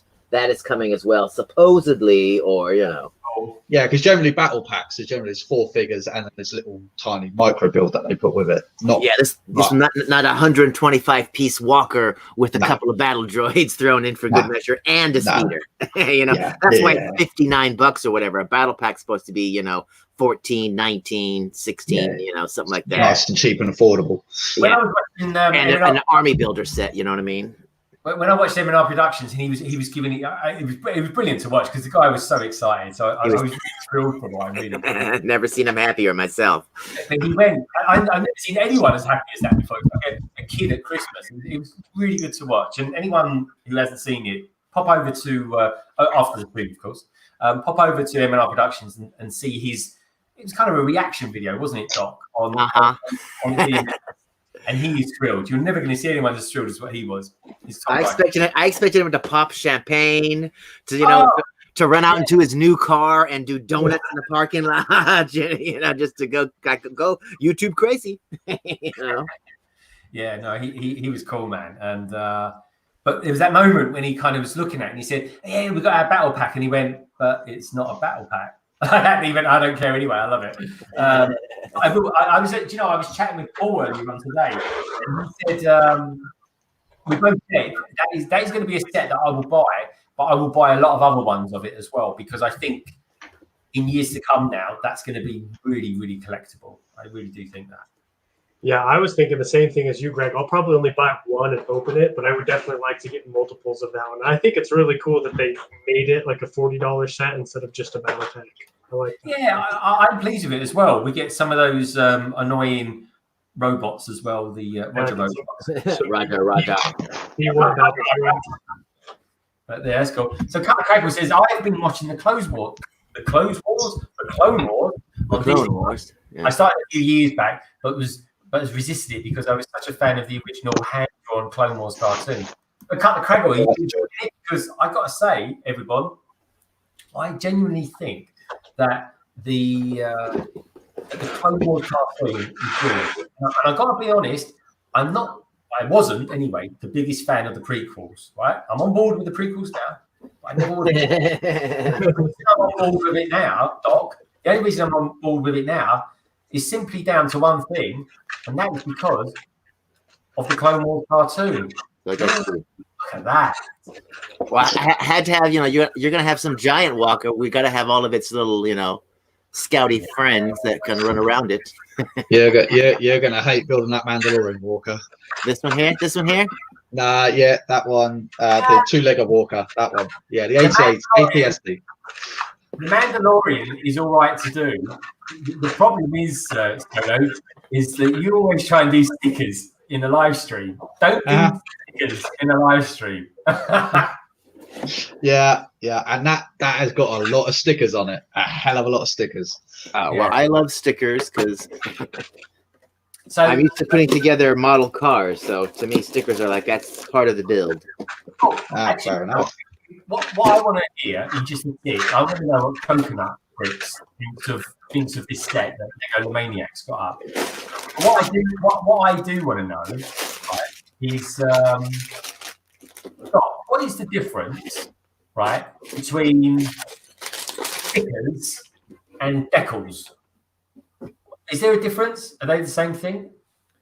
Well, technically, stickers have the white background. So these are stickers because they have white background. Decals are clear. And they used to use the clear decals on the Speed Champion, so that made it more like model building. But, you know, it's cheaper to do this. And then, of course, with the clear stickers, you have to be more precise because, you know, it's a floating image. You know, Yeah, I always find the clear ones just a nightmare to put on. Yeah, you got to get the bubbles in them. Well, there you go. I've learned something tonight. If there's anything I ever want to know, I always make a point of surrounding myself with people that are clever, much more clever than I am, or at the very least can build a lot quicker than I can. No. So okay then. So guys, let's do some thoughts for 5 minutes or so while I can build something. Especially you, Coconut. Come, Coconut. You are Mr. Clone Wars in this stream. What's your thoughts on it? What are we looking at exactly? Well, for one, so when it first dropped, I was a little bit skeptical of the clone troopers themselves, just because I have a bunch of the old ones, the previous models, and they're very different from these new ones. But what impressed me the most was how cheap it was, because initially I was like, "Whoa, $40! That's kind of steep, just for a couple of walkers and some minifigures." But if you look at those 501st troopers, they've got a lot of detailing on them. You've even got like footprinting on the tips of their boots and stuff. And so to get 4 of those, 2 battle droids, walker, and a speeders, that's a really good deal for 40. Because if you think about it, last year we got the 21st anniversary. What was it? I think it was called the Clone Scout Walker, and that that came with 250 pieces and 3 minifigures, and that was, I think that was like $24 or something like that. And so they're fairly close in price, but to get 4 clone troopers, I don't know. I'm pretty excited now. Yeah, I am as well. And let us know in the chat who's going to be getting. We reckon they're going to be getting this set as well. It's definitely a set that I'm interested in getting, that's for sure. So yeah, how about you, Lego Lemaniac? You're into Star Wars stuff. Are you into the Clone Wars side of things as well? I've only seen the 2D cartoon, and it's a while ago, so I haven't seen anything else. I don't think I'll be getting this set, but that's mainly because of the size of it. It's too small. Oh, it's too small. Well, yeah, well, too small for a video, I feel. Well, okay. I tell you what, that leads us on quite nicely into. I wasn't trying to, but if there's something that Lego Maniac doesn't do, he doesn't do things by half, and he's going to be doing something rather special on the 2nd. It's got a bit of a 24-hour charity gig on the go. Solo, or rather, Lego Maniac. Let's pop you on. So, Lego Maniac, tell us a little bit about your mega stream on May the 2nd. Yeah, so hello everyone. On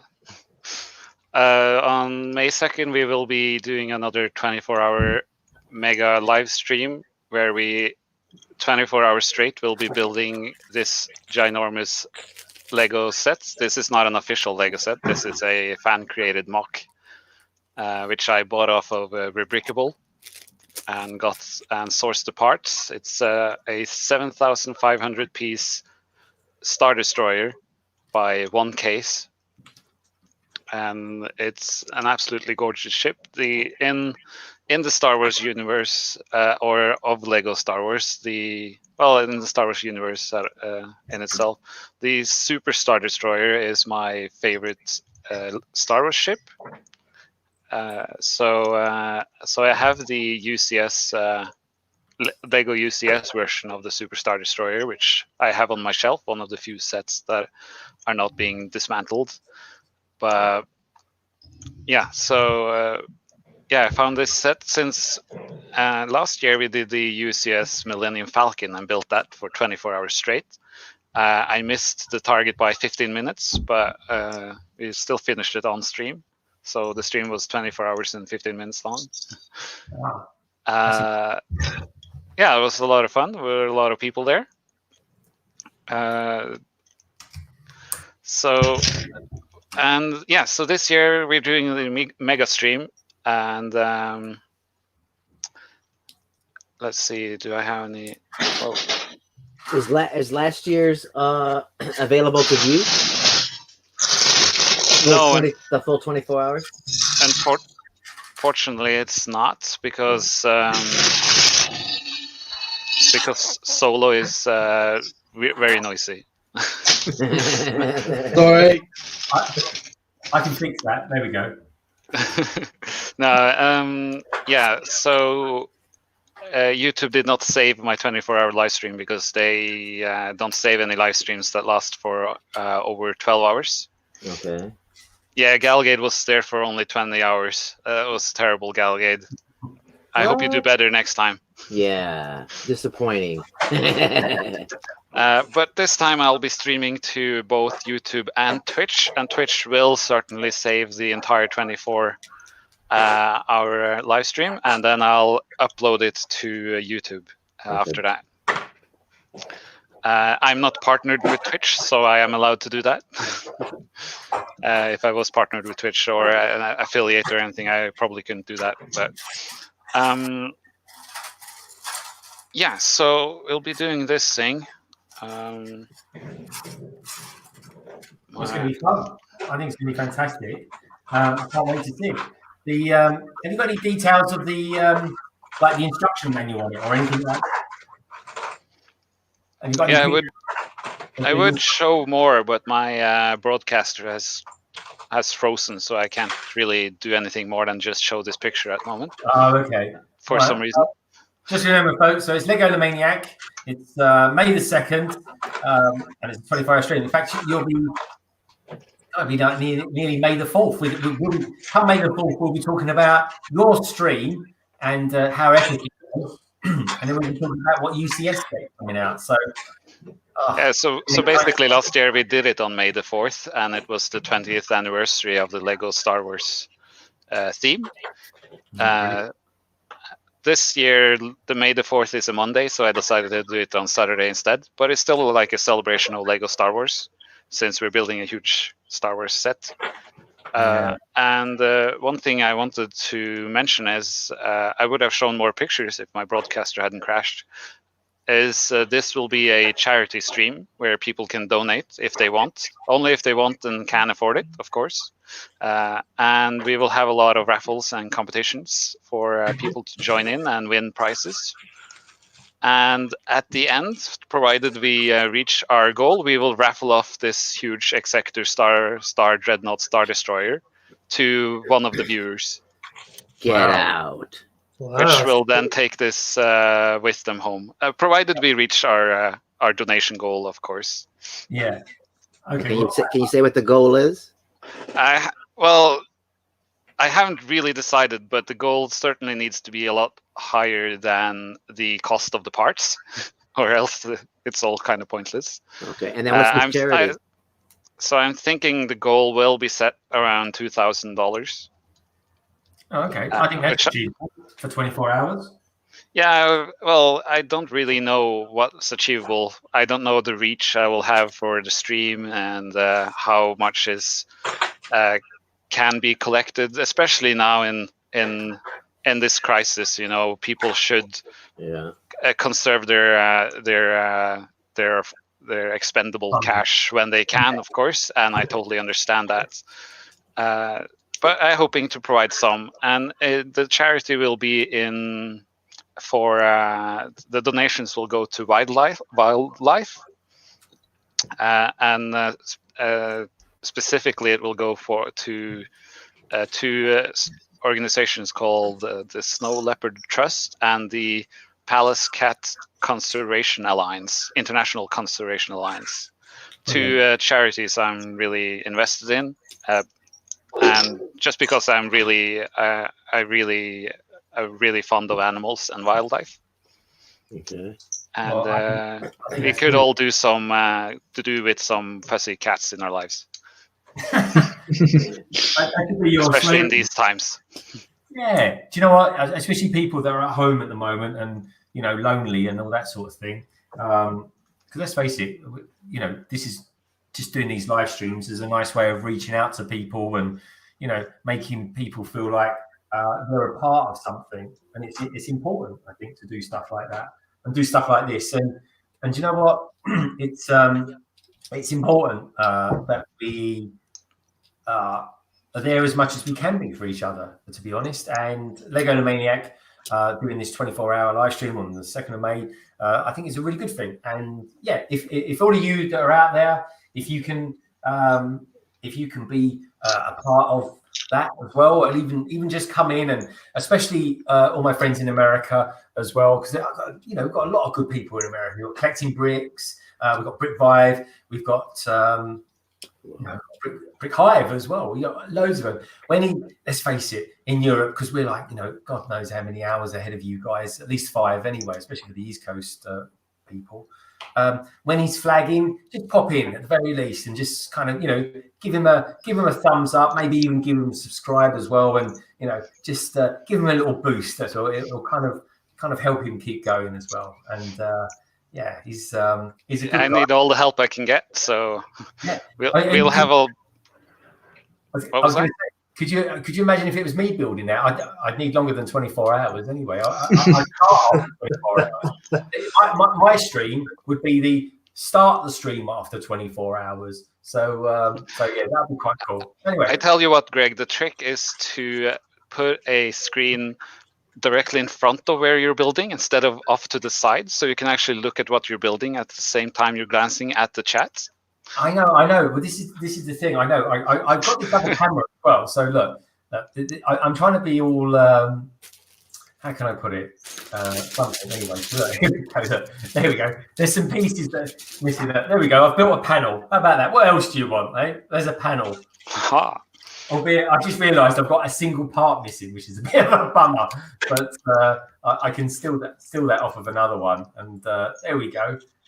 Back to this one as well. So let's have a look in the chat. Let's see what's going on in the chat since we've had our thing. So Garligate says, I was there for 20 hours only. Brixo Studio says, damn Garligate, 20 hours. I've got to say, Garligate, you are the ultimate person. And just so everyone knows as well, tomorrow, Garligate is actually going to be on our transatlantic live stream tomorrow. So there's a first. If we're lucky, we might actually see Garligate. So watch out for that one, folks. It's worth tuning in just for that alone. That's going to be at 5 o'clock UK time or midday over there on the East Coast as well. So tune in for that if you're around. Crackle says, Garligate, shame on you. Brick Hive says, epic stream, Lego the Maniac. So good stuff there. You've got Brick Vibe saying, I'm back. Welcome back, Brick Vibe. Great to have you here, mate, always. And Collecting Bricks says, back to doing homework. Have a good day, everyone. You too, Collecting Bricks. Good luck. Collecting. Bye, Collecting. You take care out there, Collecting. It's a busy time, and it's hard for anyone who's doing studying at the moment, especially because no one can study as they normally do. Everyone's having to do it at home at the moment, which is tough. But, you know, keep your chin up and keep going. That's all I can say to that. Brixo Studio says, I just published a new vid. Oh, well done, Brixo Studios. Tell us all about it. Come on. We're a one big community here. Just throw it in there. Tell us a little bit about it. And after the stream, we can all pile over and take a look at it. Tell us what it's all about, my friend. Diana Games says, work hard collecting bricks and we will see you later. Indeed, we will. So Cut Craggle says, what food is Lego the Maniac planning on having during the 24-hour stream?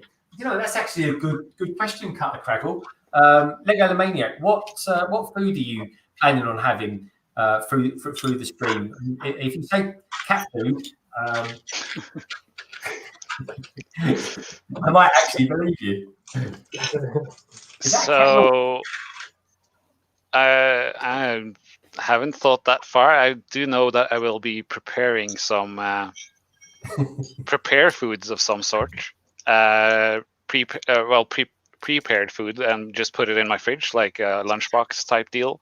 So we won't lose too much time for me eating. Actually, I will just put my lunchbox right next to me and then eat sometimes. I'll probably eat when Galgade reminds me to eat,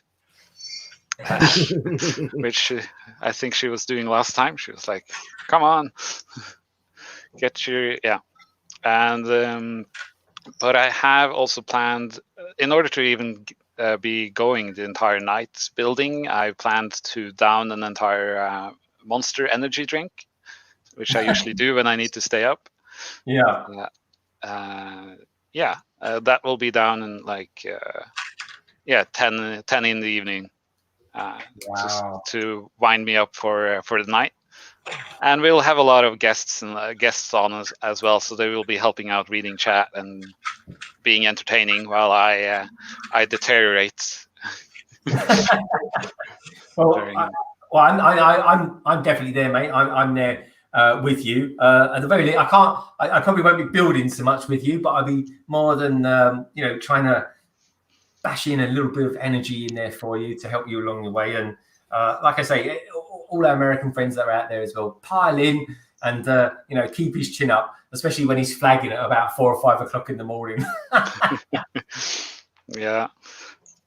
It'll be fun. I'm still looking for more guests that would be interested. I've sort of reached out to most of the ones in my immediate Lego community, and but I'm trying to reach out to more outside my community as well, but they don't know me as well, so that's difficult, of course. So if anyone's interested in being guests on the stream for an hour slot, then just contact me on my Twitter. I am friendly usually. It's fine. Captain Craggle says that if there's no pizza in the stream, he's out. So I might need to have some pizza for lunch, apparently. I'll tell you what, I don't know about you lot, but I really fancy pizza right now. I definitely could eat some pizza, that's for sure. Gotta have fish and chips today. It's Lent. Yesterday I made a sweet chili chicken pizza with jalapenos and cashews and spring onions and some stuff like that. It's really good. Very nice. Doc, tell us a little bit about what you've been cooking recently, because you've been doing some baking. Good lord. Baking? Yes. No, I just made a birthday cake for my brother. I didn't know you had a brother, actually. That's pretty cool. Yeah, I have 3 brothers. Oh, cool. I never knew you had brothers. It's funny. I never think what else people got in their family. That's pretty cool, man. So tell us, what did you bake in? Tell us a bit about that. Well, I just he wanted an orange cake with lemon frosting, so I made an orange cake with lemon frosting. Basically, and it had great story. It had what do you call it? Pink lemonade was the frosting. Yeah, I don't think the color showed very well, but it was a light pink lemonade. And since it was during the Corona times, I had to go deliver it to him because his wife works at a hospital. Okay. So I went to his house, I dropped it off on the front porch, and then I ran, then I ran away and then dialed him on the phone and said, yo, pick up the cake. It's on the porch. So he got his Corona birthday cake delivery, so he was happy. And then he called me and he was glad that his son was staying over at has been staying with his girlfriend during the entire crisis, because he's like, I'm gonna eat the entire cake. And I was worried he wasn't gonna like the cake, because I was like, I haven't made specialized cake like that in such a long time. I was just kind of like, well, I think I might be out of practice, but it's your birthday. It's we're all trapped at home. I'll see what I can do. So yeah. No, that's pretty cool, man. So he was all happy. Don't tell my other brothers, but he's my favorite brother. Shh. Keep it on the down low. Do your brothers ever watch your streaming and stuff like that? Are they ever into that? Occasionally they will, they will watch it if Yeah. If I'm not streaming at my usual time, like at 1 o'clock in the morning. But if I stream like in the morning or something like that, they'll pop in for a few minutes and say, hey. Just like my nephew, my favorite nephew. Yeah, I have a favorite everything. My favorite nephew, he will occasionally come into the chat. And so I've offered him, yo, at one time, because he stays up late because he works overnight. So I'm just like, on one of your days off, you can always hop in. You don't have to have your camera on. You can just be a floating icon like so many other people that join me, on the live streams when they're, laying in bed half awake. They're like, okay, I'll join the stream, so they don't turn their camera on. Oh, that's cool, man. I think that's really cool. But yeah, I think it's nice to get your family involved as well. I mean, I'm always telling my family stuff, and some of them are really into it, and and some of them are like, "What are you doing?" I like it. It's part of my hobby. So each to their own, folks. Do what makes you happy at the end of the day. Things involved. Yeah, exactly. And I wouldn't have met so many cool people and made so many good friends. And I do class everyone who's in this stream tonight. I will class you with friends, Brick Hive especially. Garlic Aid. I couldn't actually tell you what Garlic Aid looks like, but I've had more conversations with her than I have with my own dad over the last 3 years. I think I'm one of the very few people that's seen Gallagate's face. She was out first live stream she was ever on was on my live stream, and she was just an icon. But after the stream was over, she turned her camera on and said hello, and I'm like, So yeah, I strut around in the streaming community. I was like, please, I had Gallagate. She's been on my stream. Garligate says, actually, I'll start a little bit higher. Actually, I'll go. Brixo Studio says, I've done a new video, but it's nothing too special. But I then replied, I returned fire and said, all videos are special. If you put it up there, you put in when you're doing these videos, Bricks, no matter how small, how tiny, or how big they are, there's a little bit of you, my friend. So they're all special. Yes, and we're all our own worst critic. I'm just amazed I put together some sort of crazy technic thing.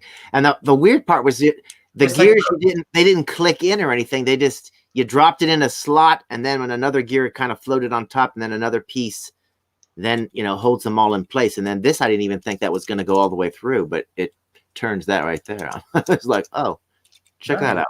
Look at that! I'm a skilled Technic builder.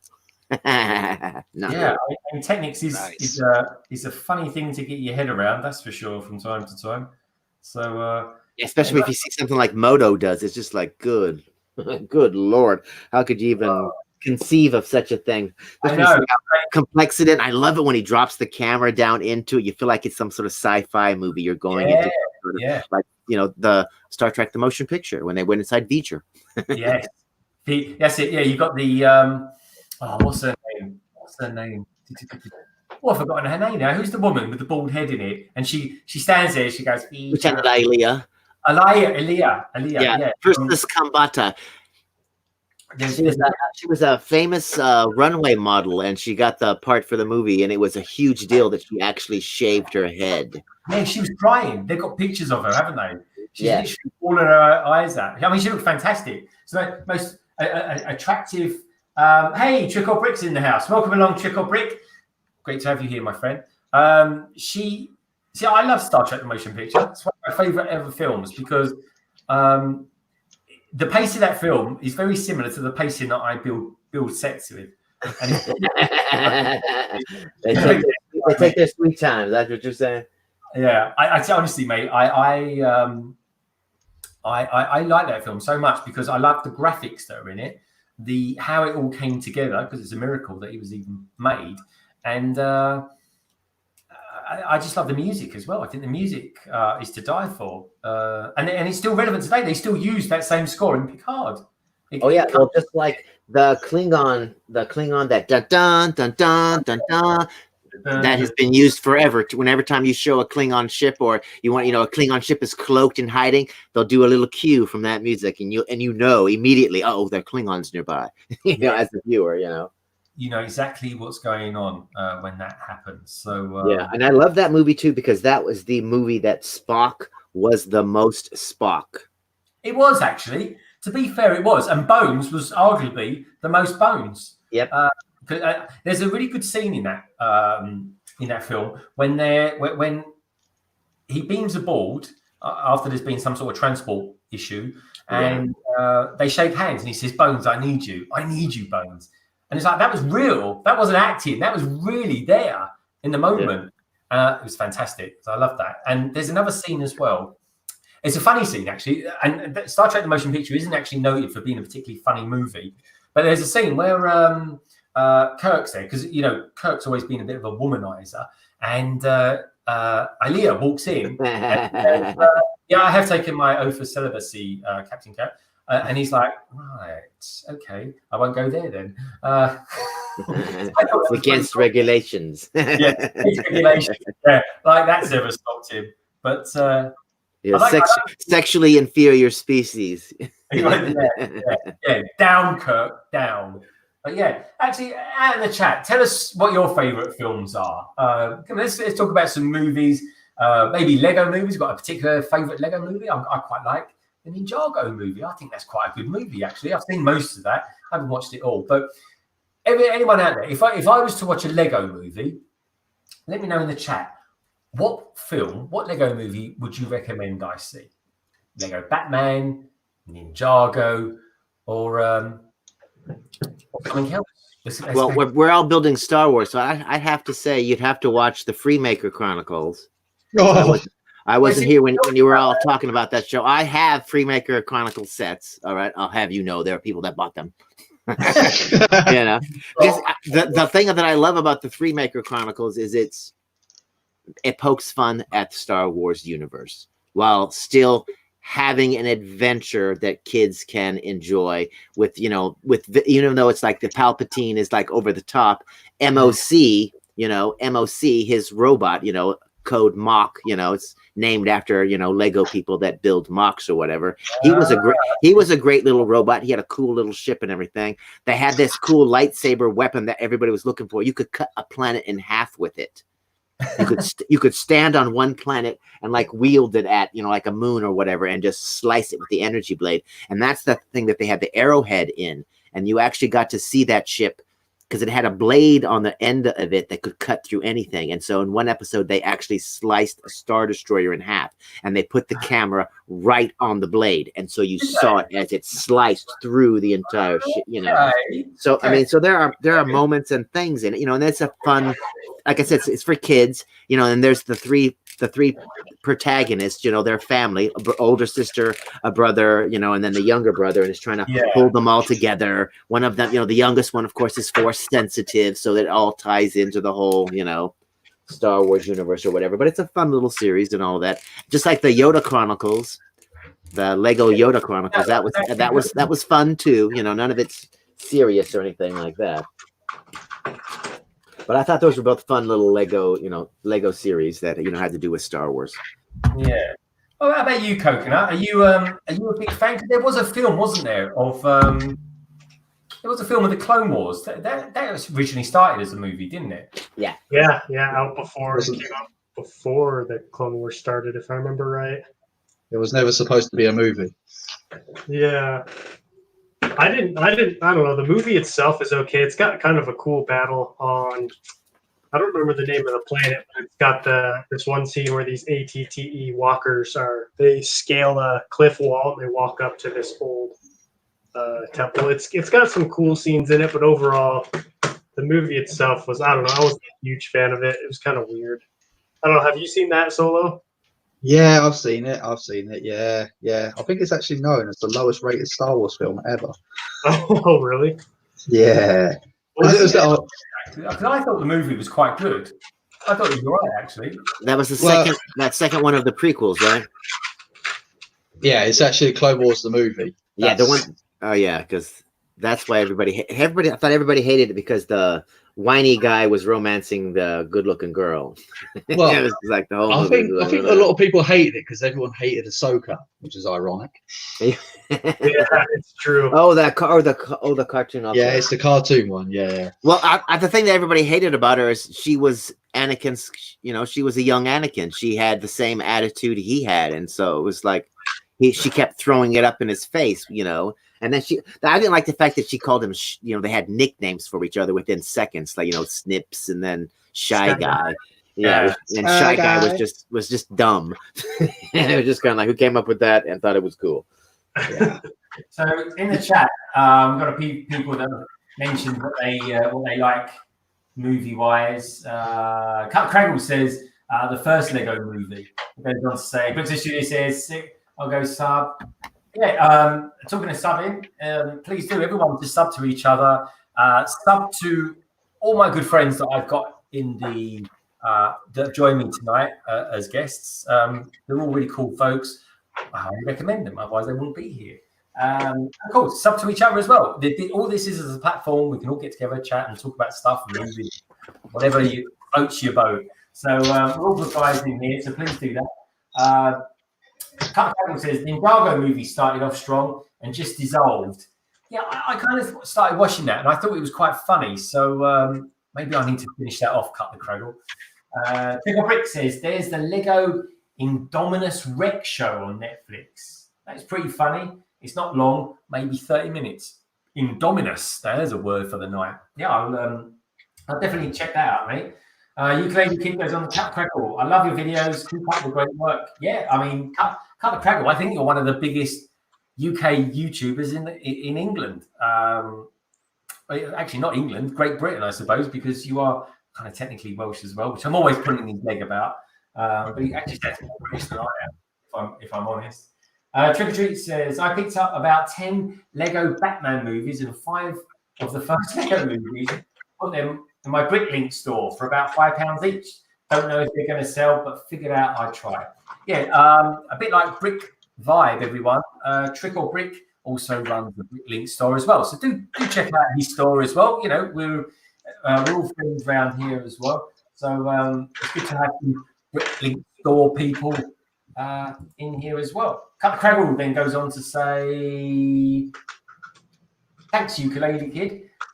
We'll do Lego the Maniac. So Cut the Craggle, looks like you've got yourself a good candidate there, Lego the Maniac, so that's good. And we have someone new in the chat. John Bricks. John Bricks, welcome along, my friend. Great to have you here.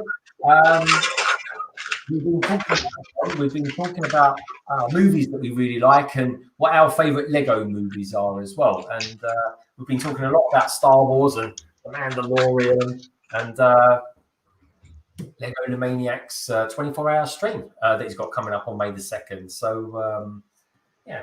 Oh, Moto's back as well. I'm into season 3 of the Clone Wars, and Ahsoka isn't as annoying as she was in the film.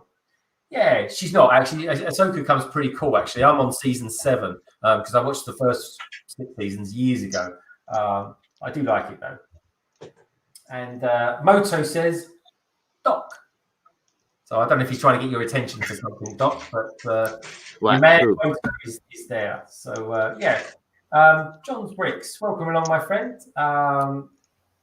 Great to have you here. Everyone, please do give us a thumbs up. If you even if you only pop in for a few minutes, give us a thumbs up. Good to know you've been here, and yeah, leave your mark. And if you fancy it, leave us a comment as well if you'd like to see anything different. London Bridge Bricks and what we do. We've been working on something fairly new recently, whereby instead of doing a full-on review, which Doc says like a lot of people do, because doing a review is quite a lot of work. I've been doing an overview and speed build. So at the beginning of it, of a particular video, I'll be just going a little bit in depth, really, talking for about, I don't know, maybe 3 minutes or something like that about the set, what it was like to build. What I particularly liked about it, maybe something about what I don't like about it as well. And so I've been coming out with this new format. I don't know if it's original. I can't think of anyone else that's doing it, but it's literally called an overview and build. And it's simply me not going too much into depth about it, and it just helps me get my videos out there. And it's me talking about it in the beginning as well, which hopefully isn't too off-putting. I'd be interested to know what people think of that kind of format. It's kind of quick and easy, and when you work and you're trying to get creative and get stuff out, you know, it can be a bit difficult to get stuff out in a good timely fashion. But yeah, I'm always interested to know what your feedback is. Lego the Maniac certainly is never shy in giving me hints and tips on things that I should be doing. So I do appreciate that. You know, I'm never afraid of being criticised as long as it's constructive, of course, which everyone should be. Everyone should always be nice to each other. But anyway, enough about me, my thing. Let's get back to what's going on over here in the house, because let's have a look and see what Solo Brick Builder's doing, because he actually looks like he's done a fair amount of the fuselage, and he looks like he's built a wing as well. Yeah, wings coming together. Get him out in there. There we go. Yeah, wings on. Base the cockpit's done. So bag number 5 down and done. Hey, you are on a roll, my friend. You are on a roll. Yeah, when I go quiet, you know, I go, steam comes out of my head and I crack on. This is the thing, folks. Anyone out there that ever wants to do a live stream and that, right? Get people on that are quiet, right, and get people on that are quite loud and noisy as well. And the reason I do that is because I just like talking. I like chatting. It's a bit weird talking into a webcam. I've got to say, it's a bit odd. And like, you know, I'm like Dr. Richards or something like that from Fantastic Four. I'm a bit of a natterer, if I'm honest. So I rely on other people to build stuff. I will build this. I promise. Just not today. You know what I do? When you see, this is a massive skill of Paul. So Paul, who's kind of the other big part of the tricks, he makes me look good because I kind of build. When I'm building, I'm fine. When I'm focused on doing it, but my problem is I'm easily distracted. And my wife, bless her, she will tell you exactly that. I do something, and then a couple of minutes later, I'm thinking, what else could I be doing right now? And I'm easily distracted. So, and I want to cater for everyone who's in the chat tonight as well. And we chat with you. Chef T's in the house. Welcome along, Chef. Good to have you here, my friend. I think Brandon might have got in touch with you earlier on. Check your emails or however. You think Brick Live might get in touch with you. I think he's asking you to ask you a question about something. Aaron Led's back in the house, folks. Welcome along, Aaron. And also as well, in the chat, everyone, tell us, what are you working on at the moment? Come on. Most of us are YouTubers. Moto, you're a YouTuber. John's Bricks. Oh, no. FT, Cut the Craggle, you're always doing stuff. So what you guys got coming along in the pipeline at the moment? Let us know. Let's have a look. Let's see what... Doc the Samson is up to on his build. Where are you at with that, Doc? I'm looking for a piece. Yeah, I'm on. You know, I don't know what this is going to be. It might go on there. Yeah. Yeah. Good, man. It looks good. But I don't know. But right now I got this crazy floatiness going on. Yeah, I know when things kind of come together and you're thinking, is this going to be... Exactly. Why did I build these sideways? Is it going to attach somehow? It's like, what?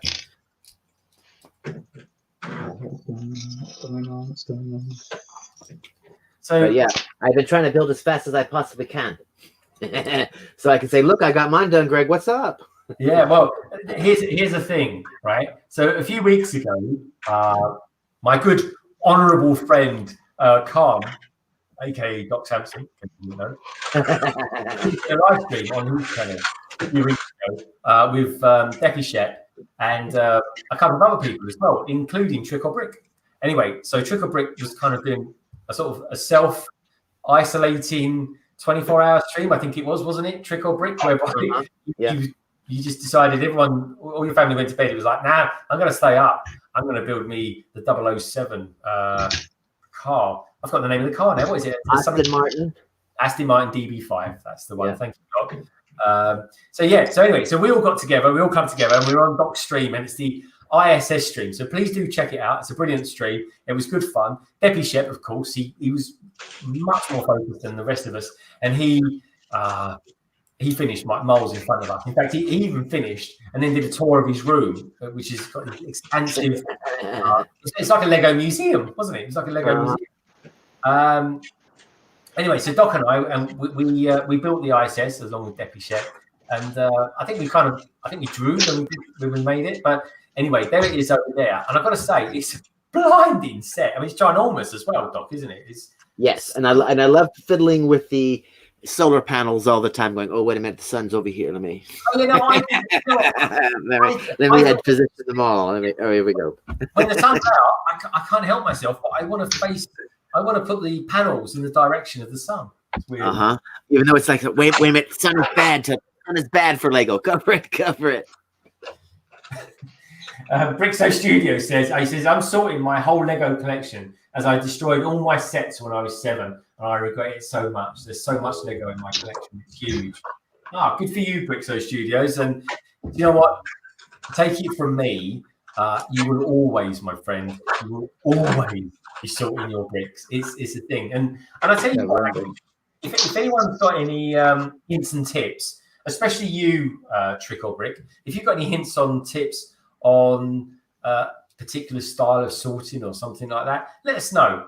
How do you do it? How does someone like yourself or Brick5 with these huge collections of stuff for your Bricklink store, how do you sort them? And, ukulele kid. What's that, Solo? Ukulele kid was off just saying bye to him. That was all. All right, ukulele kid. Catch you later, ukulele kid.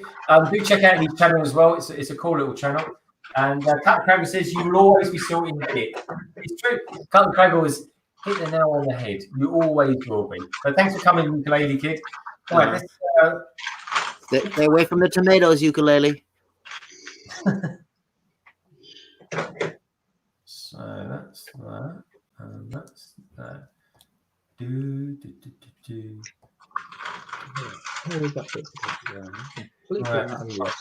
Building, shall I? Yeah. No. Right. Oh, that's gone really bad. Really bad. No. What part of that wing's supposed to be? Here. Brickwibe pay people to sort his bricks. Oh, okay. Well, that gives you an idea of how big his Bricklink shop is.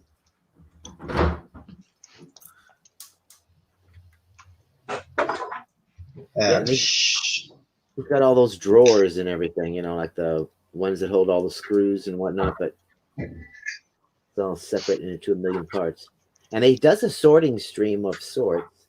He and Trick or Brick does, and he's I can't remember who the other guy is that's with him. So this Canadian, no, he's not from Canada. He's from Minnesota or something. But they're both. It's a crack up because they're both, you know, in winter jackets with winter hats on because they both do their businesses and sorting in the basement, and so they're both down there freezing all the time.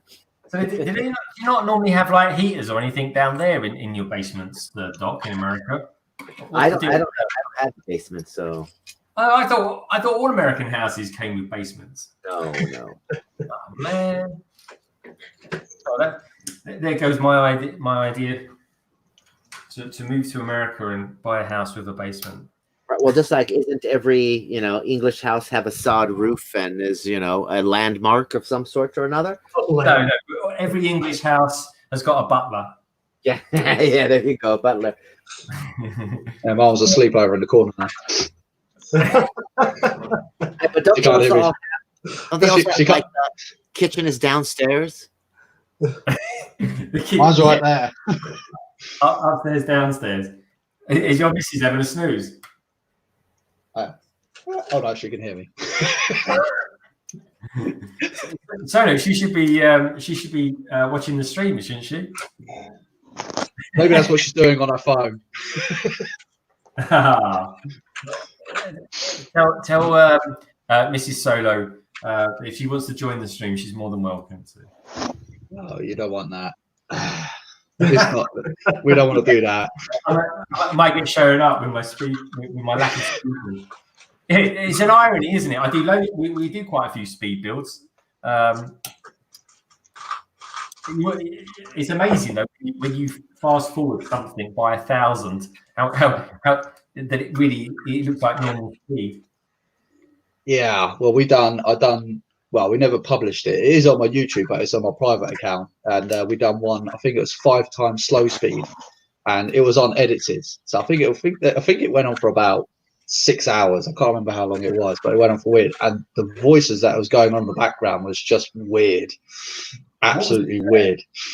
It was just What was the set? I can't remember what it was. I think it might have been I think it could have been the U-wing. I think it was that I built at the time. Yeah. It's just between me and my missus, because obviously this is how I do things. Obviously, we're always talking to each other, and it sounded weird. It sounded like Satan themselves was talking between each other. Really? That's mad. Yeah, maybe I married one. I don't know, but she's concentrating on the phone. She can't hear me. Okay. You know when you can get away with it and when you can't. Yeah, that's what you get for 15 years.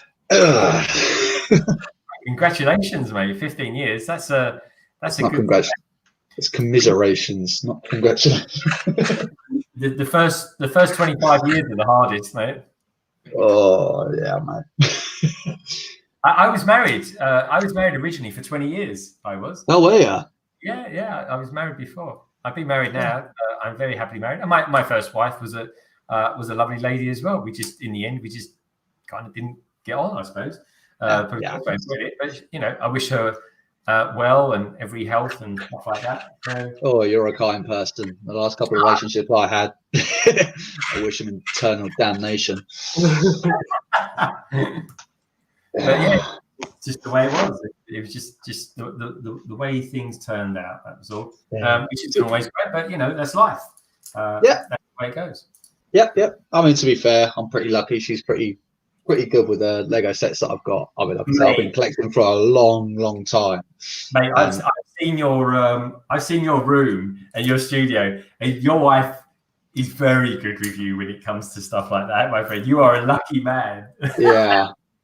I mean, like I said, half the stuff you see out here is just the tip of the iceberg. It really is, and it's. I'm dreading moving. I really am dreading it, because only I'm allowed to touch it. Because if I drop it, I break. It's my fault. But if she touch it, then probably divorce papers will start coming out. I don't know. All I can give you as a word of advice for when you move is use cling film. No. Cling film. Yeah, when I moved, first of all, because I had the UCS Slave 1, and I had it all wrapped up in bubble wrap, and then it was paper put inside a cardboard box, and cardboard box bubble wrap put round again. Yeah, 42 sets like that. It took a long time to do that, but wow. Yeah, and well, there was a lot more to come after that. Yeah, I gave up with the rest of those. Just put them on top of each other. Unfortunately, someone didn't survive the move, unfortunately. But actually, let me know in the chat, everyone in the chat, have you actually ever moved house before? And when you've moved house, how do you move all your set? And more importantly, did you move them successfully? That's an interesting one. Anyway, looking at the chat, Sans sorting in colours first makes it harder to find things because you're looking for a big pile of all red or blue. Just my opinion, though. Eventually, everyone has to do what's best for them. Yeah, I agree.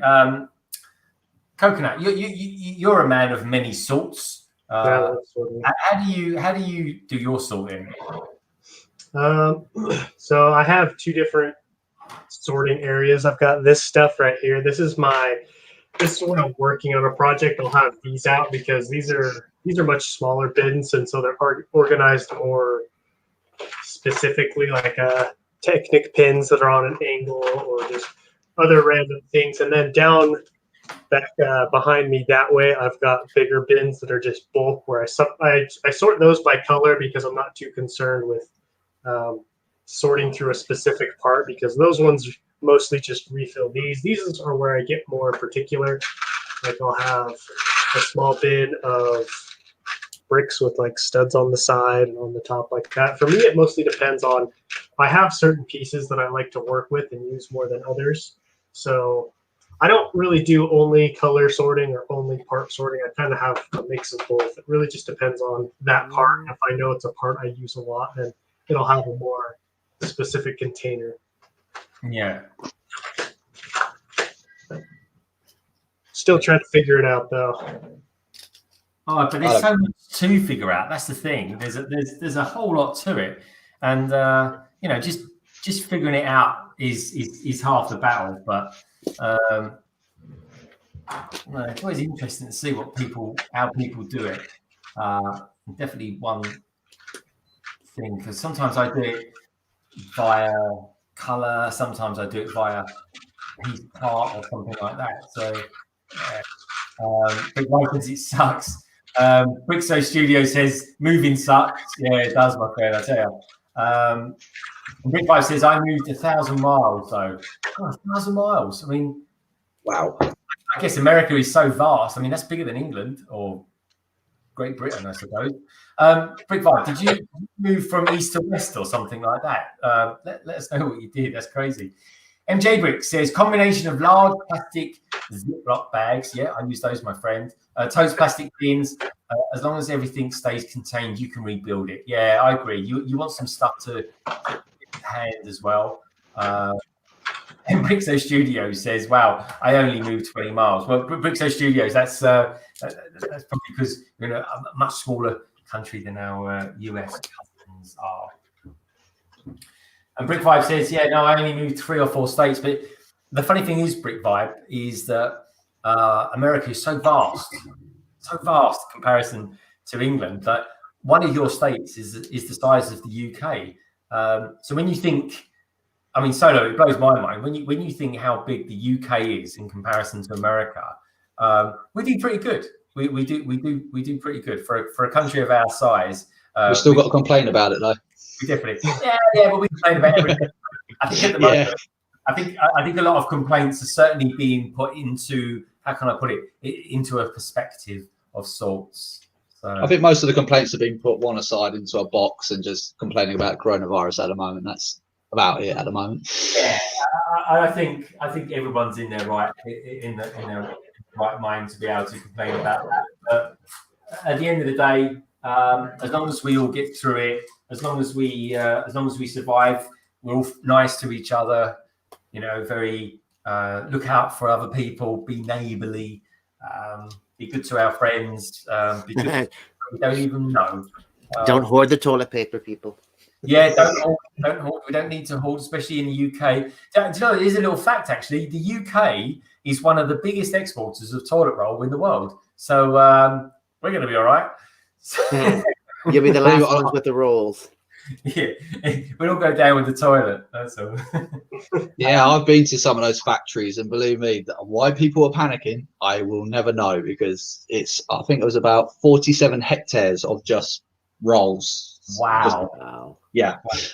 So you just kind of beggars believe that is why the hell are we panicking about toilet roll? I will never know. And they supply, I think it was 92 countries. The world. America, Australia, they supply everyone. Yeah. 92 countries is practically planet Earth. The whole world. Yeah, it pretty much is, yeah. But yeah, I just never understood that. I think the guy I was speaking to, I think it was like 4,000 miles of paper they dish out every 7 days or something like that. Really? It's something ridiculously mad like that. It's insane. Yeah. So how's you look like you've given up your build there, Solo. Have you I've taken a pause at the moment because I've cracked one of my nails, so I'm just taking a pause at the moment. You cracked one of your nails. Yeah, I've cracked one of my nails. I've broken every last one of my fingers, so my nails are quite brittle, unfortunately. Really? Yeah.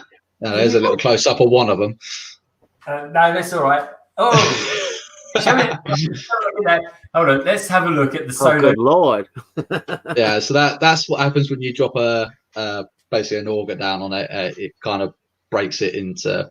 I think that was broken into 9 places. That was. So as you can see, the nail. I'm not swearing at everyone, so don't worry about that. But yeah, so the nail.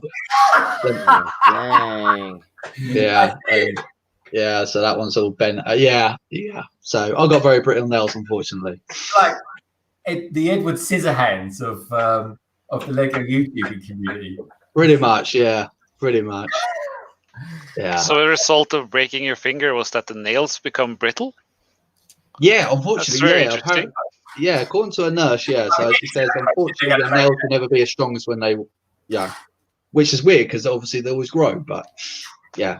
I've never heard of that before. That's interesting. Yeah, it is. I was pleasantly disappointed by that. So, yeah. You see, folks, it's not always about Lego. We can teach you about bones as well. And now, yeah, I can tell you how much power they can take. And believe me, I've dropped brake discs on them. I've broke my foot just by dropping a brake disc on them. Yeah. How big was the brake disc? It did come off a truck, so it was pretty big. I think it was about 175 kg, so it weighed a bit. So you're an engineer of sorts, aren't you? Oh yeah, yes, I am. Yes, yeah. Used to work on cars. Then I moved up to then I moved to motorbikes. Then I started working on boats. Then I went on to excavators, so basically diggers and everything else like that. Now I'm on forklifts, and basically now I do all 7 kind of. If it's got an engine, you'll be damn sure my head's been stuck in there somewhere. So yeah, struggling to get out. Yeah, especially when you get to the big Arctics. That's yeah, it gives me the heebie-jeebies just thinking about that. Well, here's the thing, Solo, that not a lot of people know about, is that back in the day, I used to be a mechanic. I used to be an engineer for London Transport. Oh. So when I left school, I did an apprenticeship with London Transport, and I became what they classed as a vehicle engineer. And then about a year into that, I was like, nah, I don't like getting dirty. And I wasn't particularly quick either. In fact, that might have become a bit of a surprise to everyone. So I just thought, what can I do that's that means I don't really get that dirty anyway. So all my friends were finishing off their degrees and stuff like that. And like I say, I went down the apprenticeship path. So I thought to myself, right, okay, what can I do that everyone else is getting into? And it was computers. So, for the last 25 years, I've been doing that. And so you're a wiser man than me. Yeah, but I got things like this. But I got let's bring that up there. So there's a scar there. I don't know if you see it, but I see it. Yeah, that's a 11 liters. What is it? 11 liter, 12 cylinder Cummins engine fuel pump. Actually. So nice, yeah. I would show you some of my scars on my arm, but I don't want to gross too many people out. So there's even parts of my like elbow where it's been super glued back together again, and I mean genuine super glue, not so I'm not gonna show some of the stuff off because I've battered myself over the years. So let's have a look. Let's look at coconut. You look like you've done your deed, your job. Show us those couple of sets you've got there. So that's more like it. These are my custom AV7 anti-vehicle cannons. They look much better now. I got rid of all the old non-Lego elements and all the back when I built these, I didn't have very many dark bluish gray parts, so I painted a lot of these, unfortunately, and so I had to get rid of all those old painted pieces. Yeah, it was atrocious of me, but they look a lot better now. I definitely do have to do some remodeling to them still. I want to put a little bit more detailing that's accurate to the actual walker on the sides, and then I have more parts coming for the legs. Mostly what I was trying to do was I shrunk the body down so it was more accurate to the size and scale that are in the Clone Wars. But say those are the guns that they were trying to destroy in the Clone War movie cartoon. Yeah, actually, the first time I saw that movie is when I saw these for the first time, and that's when I built them because I was like, "Oh, those guns are sweet. I have to have a couple of those for my own." Have you got the recoil on there as well? No, I wish. That would be awesome. So they're minifigure scale, aren't they? Pretty close to it, yeah. That is as close as I can get. Yeah, very cool.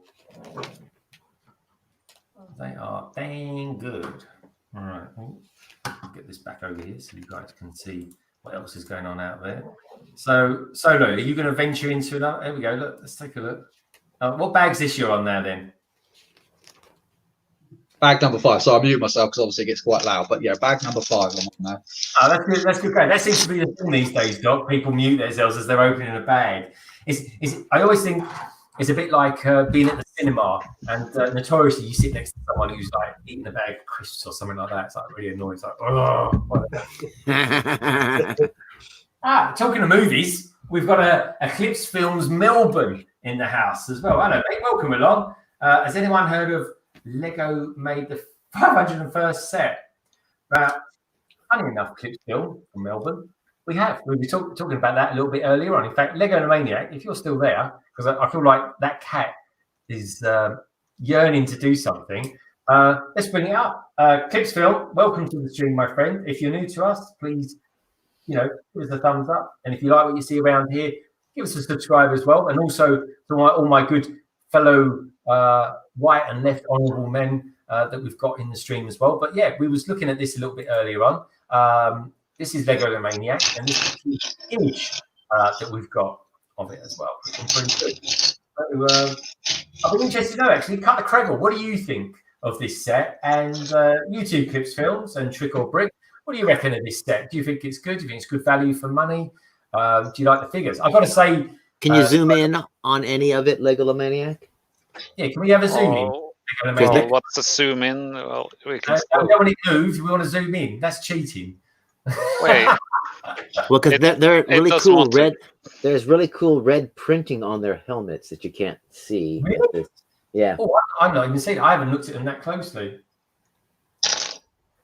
I can't scale it more than the frames. More than the frame apparently. What's that set number? What is it set number, Lego the Maniac? I might be able to do it on my side. Set number? Who even remembers these things? You remember these things. I know you do, because that's why I always ask you these things. Let's have a look. Clone. 75,280. Yeah, see, I know you know.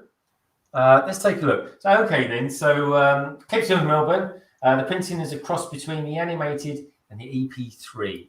So let's take a look, shall we? Let's see if I can. First thing I need is a drink. I'm getting parched. The problem with all this talking is it makes me parched. That's better. Anyway, let's take a look on my screen. I think I'm going to be able to zoom into it. So if I share a screen, let's have a look at screen 1. Want to do that? Share. No, I don't want to do that. I want to get over to there. So let me just remove that. We'll get us back to there. Then what I can do is I will do another one. Let's try that again. We're doing this all for you, Clips. So hold steady, hold fire. We're nearly there. Let's go to a Chrome tab. Let's go to this. Okay, here we go. We should be able to see it now. There we go. We're there. Let's go full screen, and then we can take a closer look. So this is my favorite guy, this chap here. If I can just go down, there we go. Can you see that okay there, Solo? Yeah, I can see it fine. Yeah, look. I tell you what, Doc, there's some seriously nice printing going on there. What do you reckon of that Clips film? It's only one guy actually that's got the red accents. Yeah, he's a jump trooper, isn't he? Yeah. It's got a jetpack on the back. I think that's kind of Lego's thing. I think they put red on all jump troopers, I think. And he's got a new that backpack element's in a new color. And then that tip of the speeder is supposedly a new element, that thing right there, but I don't know. It seems that's what somebody was saying, but to me it seems like a regular old element that I've seen before. I like the speeder. I think it's a good looking speeder, actually. Yes, the whole set, all of it is very nice. The only thing unattractive about it is its price. $10 too much. That's Star Wars, my friend. Yeah. That's Star Wars for you. Stud shooters. I tell you what I like about this. Can I just say one thing I really like? We've got proper blasters. Yes, no stud shooters. Yeah, no stud shooters, actual proper blasters. Oh, that's got to be a winner straight away. See it having that. But I do like this speeder. Doc, I hadn't noticed before, but there's actually quite a lot of stickers on this. Yeah. Yeah, it doesn't look like no more different than the old one. Having that stripe go down the middle. Yeah, got a sticker there. Got 1, so then 2 on the other side. 3, 4, 5, 6. That middle bit too is a different one. It's a different place. There's another one there. Another bit there. Yeah, 7. 7 stickers on there. You've got 8 there. 9, then 10 on the other side. Oh, 11. Oh, Sam, Solo. Doc's in heaven. I'm like, all right. Solo, you're going to have to buy another sticker sheet for this one. Oh, nah. I'm not looking forward to that. But ideal speed champion, so it's going to be a doddle. Who have we lost? There we are. We're back again. Okay, so back to the chat. What did you lot think about that then? You've got okay, says all my exes live in Texas. Don't know what he means by that. Brexit says Brits just complain about rain because it's all we get. Yeah, Brexit says she doesn't agree. Trickle Brick. Wife needs me to put together her 3rd raised flower bed. Be back in a flash. Blimey, you must be a very green-fingered man if you can be that quick, my friend. Clipsfield Film says, has anyone had a logo? So yeah, what did Clipsfield say? It says the printing is a cross between animated and episode 3 movie. Okay, that's a cool bit of Clone War knowledge there. Cut Crackle says, really curious to know. So we'll ask again, now that we're all getting the 501st set after M&R campaign. Yes, he campaigned for it for so long. What set would you start a campaign for? Oh, now there's a good question. That's a very good. We'll put some thought into that one, folks. Brixer Studio says, love the price. It's good for the figs, and I'll like the balls. Yeah, we do get a lot of figs with it, Doc. To be fair, there's a lot of figs with that one. And then the one that I would campaign for is we got the DC CMF line. Where's the Marvel CMF line? Where's the Star Wars one? Yep. It would be really cool because Disney owns whatever property. It'd just be like the next Disney CMF line would be like, oh, look, there's Marvel, there's Star Wars is in it. There's actual Disney characters in it, you know. Do like a Disney, and also could do some really odd figures that they just don't normally do. Yeah, or they could even, because it's Disney, they can go, we'll make it only those things which are live action. And since they've redid Aladdin, they can have Aladdin. They redid Beauty and the Beast, so they could do Beauty and the Beast, so they could still, tie in with all of their, stuff. Yeah. So Clips Film Melbourne says it's still sad, though, that Lego are using the 2013 helmet and no customization. Well, I tell you what, here's the thing, folks, right? How about, and Coach, I'm definitely interested to know what you think about this, and you too, Solo. What about then the Bad Bunch? How about them in a battle pack? What would your thoughts be for that one? And you too, Clipsville. That would be interesting, but I don't think they'll do it in a battle pack. That will be an actual set. As amazing as that would be, I reckon that's too much of a hot property for either Disney or Lego to put in a battle pack. My jaw would drop if that happened.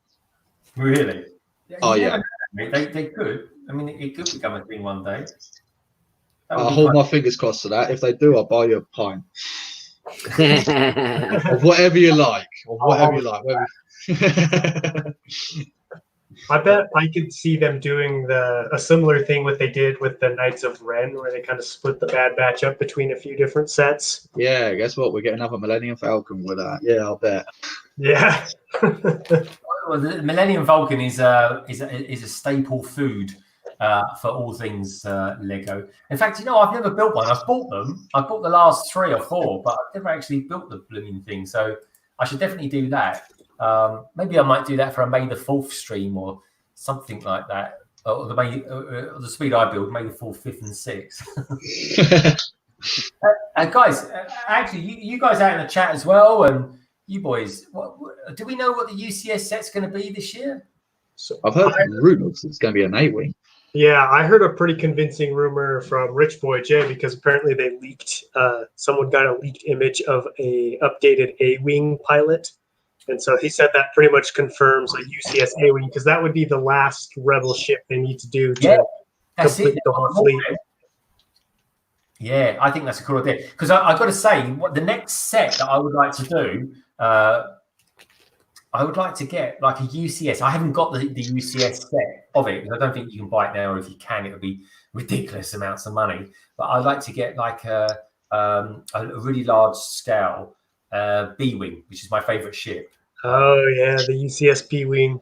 Yeah, man. Have you ever seen it or built it solo or coconut? Bidding on it now. I've been wanting one because I think it came. When did it come out? 2000. What was it? 2010, wasn't it? I think it came out. Yeah. And I was on holiday at that time, and I completely forgot all about it. So, but now I'm having to pay the price now to try and buy it now. At the moment, it's at 300 quid. So, that is expensive. Yeah, especially when I just bought Barracuda Bay as well. Actually, they've still got it on the Lego website. Let's have a little look at it, shall we? Let's take a look. Okay, folks, let's take a look at the wibbly wobbly world of the B-wing. Because what I like about the B-wing is that it kind of comes up in not only Clone Wars as well. Look at that. That looks brilliant, doesn't it? Amazing. Absolutely amazing. Look at that. Yeah. Buttchop says, let's take a little looky-loo. Look at that. It's brilliant. I just love it. It's such a weird ship. But it works in space because, there's just no... there's no reason it wouldn't be that shape. And this section here, if I believe correctly, it kind of rotates as well. A bit like the 20th anniversary Slave 1. Do you remember that, Solo, when you built it? That the cockpit rotates around. Oh yeah. Mm-hmm. Oh, look at that! I mean, that is a really nice looking cockpit. It's a fan. Yeah, printed piece. Was it? It's a printed piece. Yeah, that's such an expensive part. But look at the way that's all built up around there. Look at the greebling. This came out. I think this arguably came out at a time when greebling wasn't even really a thing. Yeah, no, the attention to detail on that ship is out of this world. Yeah, £300. But I think for £300, you can buy. It's only 1,500 parts as well, so it definitely better value to buy that set. Because I think you could definitely get. Let's see if I can do a search for it. What are they called? Bricklink, Brickloot. No, BrickVault do these instructions. Here we go. I'll show you what I mean, Doc, because here we go. Let's take a look at these ones. So let me just come out of that.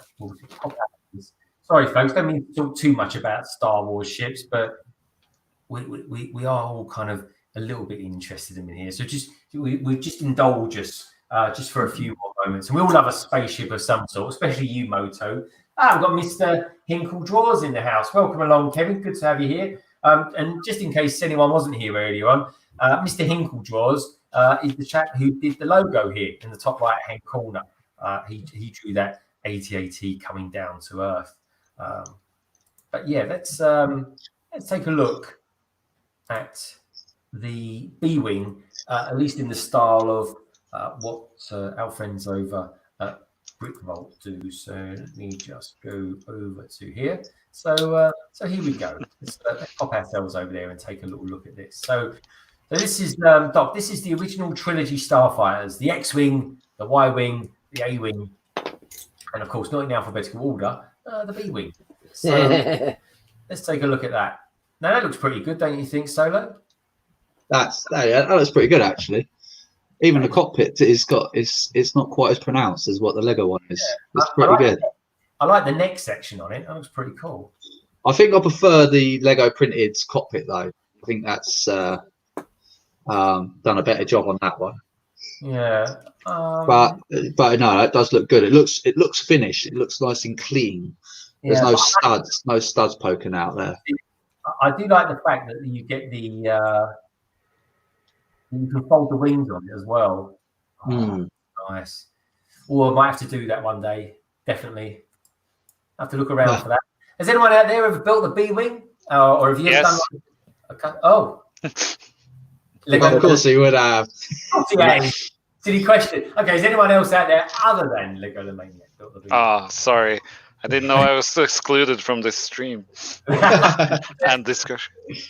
Lego the Maniac, tell us what you thought about it then when you built it.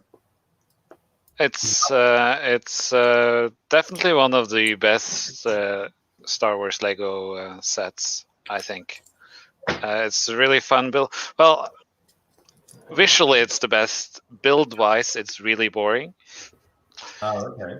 Building it, unfortunately, because almost everything you build twice. Yeah. Because it's an extremely symmetrical ship on each side, so you build 2 wings, but even the middle big wing is 2 parts, like front and back of that wing. So that's 2 of the same as well. So there's a lot of repeat in that set, which is a little tedious, but it's visually really, really good set, and it just it looks really nice. Built? No, I had to take it apart, as I have to do with all my sets. Do you part your stuff out, Lego the Maniac, or do you just put them away and store your sets for a rainy day?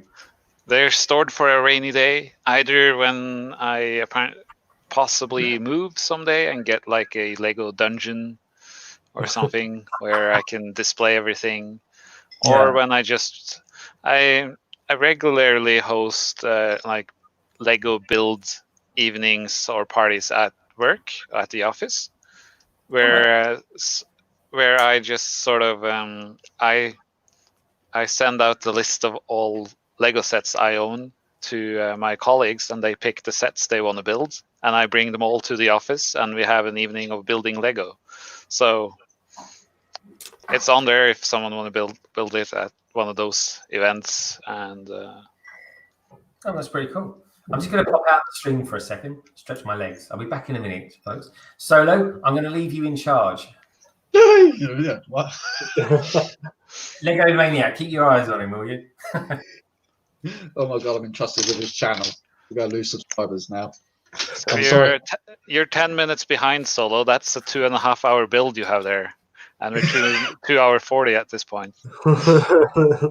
I broke a nail. I had a little breather. But all right, yeah, I would have been finished by now. Of course, but of course. I've been chatting as well, so yeah. I forgot to take the break into consideration. Yeah, that's my bad. Yeah, I'll let you off that one. All right, what we got going on? Who's been talking? Because let's have a little look.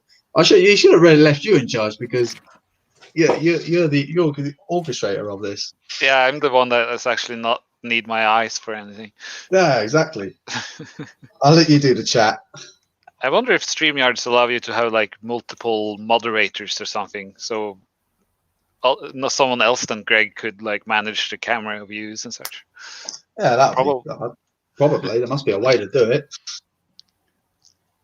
Everyone's in the chat. Everyone's just talking about how awesome Butt Chop is. I saw Moto earlier said he wanted a UCS Gungan submarine. I'm all for that. I would love a UCS Gungan submarine. Oh well, I think we both know that Coconut Brick Shooters is like that one. He likes his Gungans. Absolutely. Oh yeah. How many Gungan sets has there been? So I saw someone build something the other day. It was like the Gungan submarine, was it? Did you watch one of my videos? Was it? It might have been. Yeah, it was. Yes, you did build that, didn't you? I definitely saw it. Not recently, but yeah. Yeah, that was a long time ago you built that one. I think that was one of the first videos I saw from you, Alan. Really? When I subscribed to you. Anyway, it was a long time ago. I know you built that. I think Lego the Maniac was one of the first people that I ever subscribed to, and Butt Chop was definitely one of the first people I ever saw doing a live stream. And I was like, oh my God, where does this guy get his energy from? And he's so naturally funny and gifted. I love you, Butt Chop. And Yeah, I can't wait to do some streaming for you, mate. He's awesome. Everyone check out Buttchop's channel as well. He's cool, man. I love him to bits. Oh, actually, Buttchop, are you still in that kind of that groove of wanting people to not subscribe to your channel? Is that still your thing? What's going on in the chat? Have you been looking after the chat, Solo? Or I bet you've been leaving that for Lego Maniac. No, I've been reading it. No, Solo's been really good. He didn't leave me with any tasks at all. No. I didn't delegate. But Buttchop says, he doesn't want any subs. So go over and look at him and check subscribe.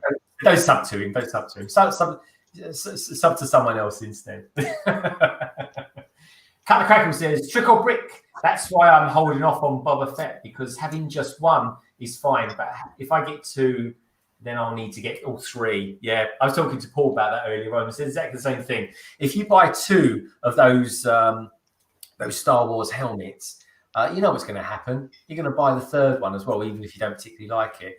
And I got a feeling that they're going to look better in the flesh than what they do on the photos. I think, especially these sections around the side, I think they're going to look a lot better than what we think. Well, I've already taken a punt. I've already pre-ordered them on Amazon. So, oh man, you are like spend some serious money on. I've got nothing better to do. So, oh, okay. They look so much better than the old brick built, like the Yoda and Darth Vader and such. Those old ones. These are like using proper Lego parts, not just 1x2 bricks. Yeah, that's true. But I quite like the busts though that came out. I thought they were pretty good. But obviously, and a lot of people called these busts originally, but they're not busts at all. They are in all intents and purposes helmets. That's what they are. Wouldn't you agree, Solo? Oh yeah, definitely helmets. There's no shoulders. They've actually got a stand that goes in for them as well. So there's no bust to them at all.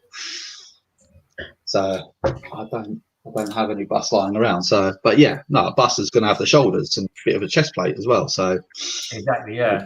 Well, okay, so here's a question then: Would everyone in the chat or you guys, would you have preferred to have seen a bust, or are you quite sort of happy with the helmets? Are we happy helmets, or are we? Do we wish we got the busts instead? What's your thoughts on that? I think it's quite good. It's something different that Lego's trying. I think, my opinion. Yeah, it's that. I think that's about as better. I don't think you're going to get any better, to be honest. Yeah, unless you want to spend hundreds of pounds out on, getting the other ones. That's not Lego. Because they came out of a few different ones, didn't they? They came out of a Sith Trooper bust. Lego Maniacs, if you can find an image of that, the Sith Trooper bust and the Darth Vader bust, which I think Coconut, I think you'll be able to tell me on this. That was a Target special in America. Which couldn't get anywhere else. Even my brother couldn't even get it for me, and he's based in Boston. The Sith Trooper? Oh, are you talking about the Brickheads? No. Nice. There was a bust that came out. Maybe it was a Comic Con one or something like that. I think Comic Con, they done the Sith Trooper, didn't they? But I think they released it to Target. Yeah, there you go. Lego Mania's got it on his. Oh, there we go. Let's. There was two different versions of it. Oh yeah. Oh, and I just remember. You had to be a red card holder in order to get that, and that's sold out. There's also a Darth Vader one. Yeah. Yeah, I was unlucky on that one because my brother had only just moved to Boston, so he didn't have any. How can I put it? Any credit cards or anything like that, so he couldn't get it for me. So I nearly had it, but I think that was quite good. If I remember rightly, Lego did release the instructions for that set. Yeah. So we could buy it. I think they're doing all. I think you could get instructions for every Lego set that they've ever done. I think. Yeah, they released some Comic Con ones. The Mrs. Marvel one or something like that. That kind of rings a bell, which is quite smart. Yeah, that's good. No worries. It only goes for around $500 to $600. Yeah, that's all right. That's about that's about 20 quid then, isn't it? Yeah, 20 quid. That's all right. It's a Billy bargain, that is, Solo. Yeah, it is. Let's have a look how much it is over here across the pond. Let's have a look. Oh, you got to love a strong pound. Oh yeah. Oh, it's cool. I tell you, I'm sorting this out at the moment. Oh, this is such a. There's a lot of bricks going on here on the table. I'm just sorting these out, trying to put them into plates. I can't believe how many plates come with this set. I'm definitely going to finish this tonight. I don't think. If I do, I'm going to be here till about 3 o'clock in the morning, and my wife won't. So you could buy the Darth Vader bust here for 87 quid. Okay, how many parts is that, Solo? Let's have a little look. Dive into it. I doubt it's going to be a lot. Doesn't look like a lot. It doesn't say, unfortunately. Oh, I'm just looking on eBay. That's why. Have a look on Brickset. 327 pieces. 327 pieces, 88. It's double the price. Yeah, I suppose if you was a real big avid collector of it, you wouldn't mind paying that for it. It's not ridiculous amounts of money. How much is the? I'll tell you what set I really like, and I've sold 2 of them, but I've kept one back because my wife bought it for me for my birthday when she got the Voltron. Is the steam train? How much is that going for these days on eBay, Solo? Which steam train is that one? The one free gift with purchase one? Yeah, the gift with purchase one. You've probably yeah, I've got that. Yeah, train yard, isn't it? Yeah, no, I've still got that in the box. I haven't built it. I don't know whether to build it or not. See, I think that's going to do really good in value. I remember being on a stream recently with actually I wasn't on the stream with him, but Buttchop, you was on the stream, and actually let's pull this back so you guys can actually see what I'm doing here. What I did, we was just chatting away around it, and he reckons that's going to do quite well as a set to keep. And it's going for 39.99 at the moment. That's gone up. That is then, because when it first came out, and I guess the market was probably flooded by it, that was going for about 20 quid. So that's great guns. That is. But no, it's going up at an exponential rate at the moment. So I might hold on it onto its box for a little while, because generally I don't sell a lot of Lego sets, so I don't want to start selling them yet. Yeah, I don't mind selling Lego, but one thing I always do when I do sell Lego is I always really package it well, man. Because there's one thing I hate is receiving Lego in a beaten up box. Coconut's got a good one for you then. I watched one of his videos. He bought the ATAT, and I think one of his seats was snapped in half. No way. Yeah, they sent it partially disassembled, which is a bad idea to begin with. Yeah. They had just kind of dumped everything into the box and threw some paper on top of it. And luckily the only piece was broken, one of the green seats. And I messaged them, told them they sent me a bunch more. But yeah, it was pretty frustrating. I don't like when people send me the partially disassembled stuff. Yeah, I mean, what do you do? You should either completely disassemble it, or or don't sell it. Yeah, just don't sell it. But yeah, so I'll look in the chat and just check. Just got to finish this off, and then I'm. Well, Greg, that's going to be it for me. I think I got to tap out. That's all right, my friend. Been good to have you here. Yeah, thanks for having me on. I'll catch you guys later. Catch you later, man. It's been great. I mean, I say popping by. You've been here a good couple of hours now. We're nearly 3 hours, folks. We'll give it another 8 minutes or so, and then by that point, I've built 2 panels tonight, so that's pretty good going. I built a couple of panels. But please, everyone, do check out Coconut Brick Studios channel. He's a good guy. Does a lot of stuff around the Clone Wars era and stuff like that. And let's take a look. Let's see what Doc's up to with his ATST. I got one leg. Oh, I thought that was the finished thing. It's the new ATA hopper. It hops on one leg. They made it for Easter. Yeah, that's one less leg that can be tripped. Exactly. They can wrap a cable around it and it's like, whatever. just keeps on hopping. I think that's pretty cool, man. I tell you what, though, they brought out a really good one, and I think it's arguably one of the best Disney style Star Wars ones. Was the Solo one, and then they followed it up with an absolute terrible one from not the last Star Wars movie, the one before it, whereby they left all the body off it, didn't they? You got like a BB-8. Yeah, it was broken on the top so the droid could sit on there and drive it or whatever. Absolutely awful set. And then, you know, the cheeky sods as well. What they did was they charged the same amount of money for it, even though it had loads of parts missing. And there was one thing, wasn't there, Solo, about that set? And Doc, you might remember it as well. There was Phasma came with it, if I remember rightly, and that's the best reason to buy it.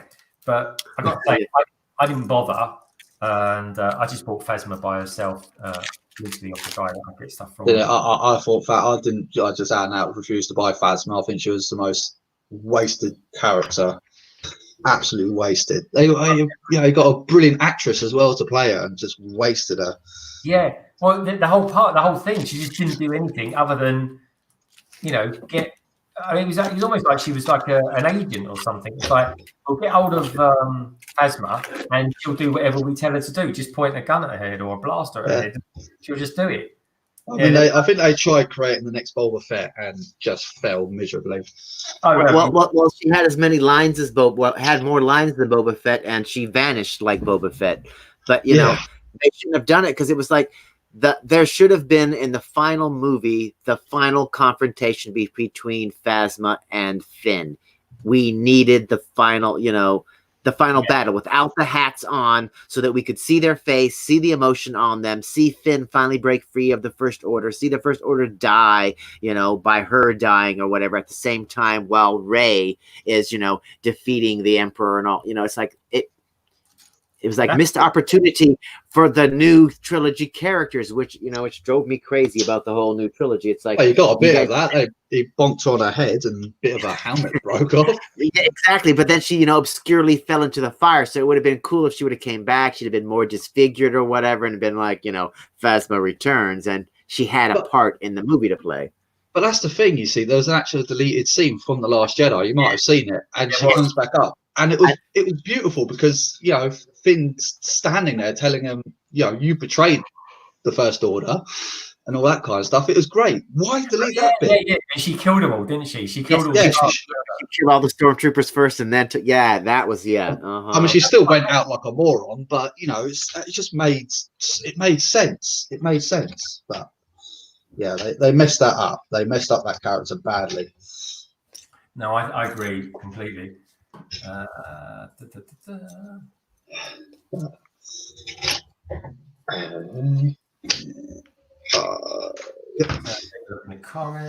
that's kind of like the Sith troopers. They showed them up and all that stuff, and you see them for like you blink your eye, you're gonna miss the Sith troopers.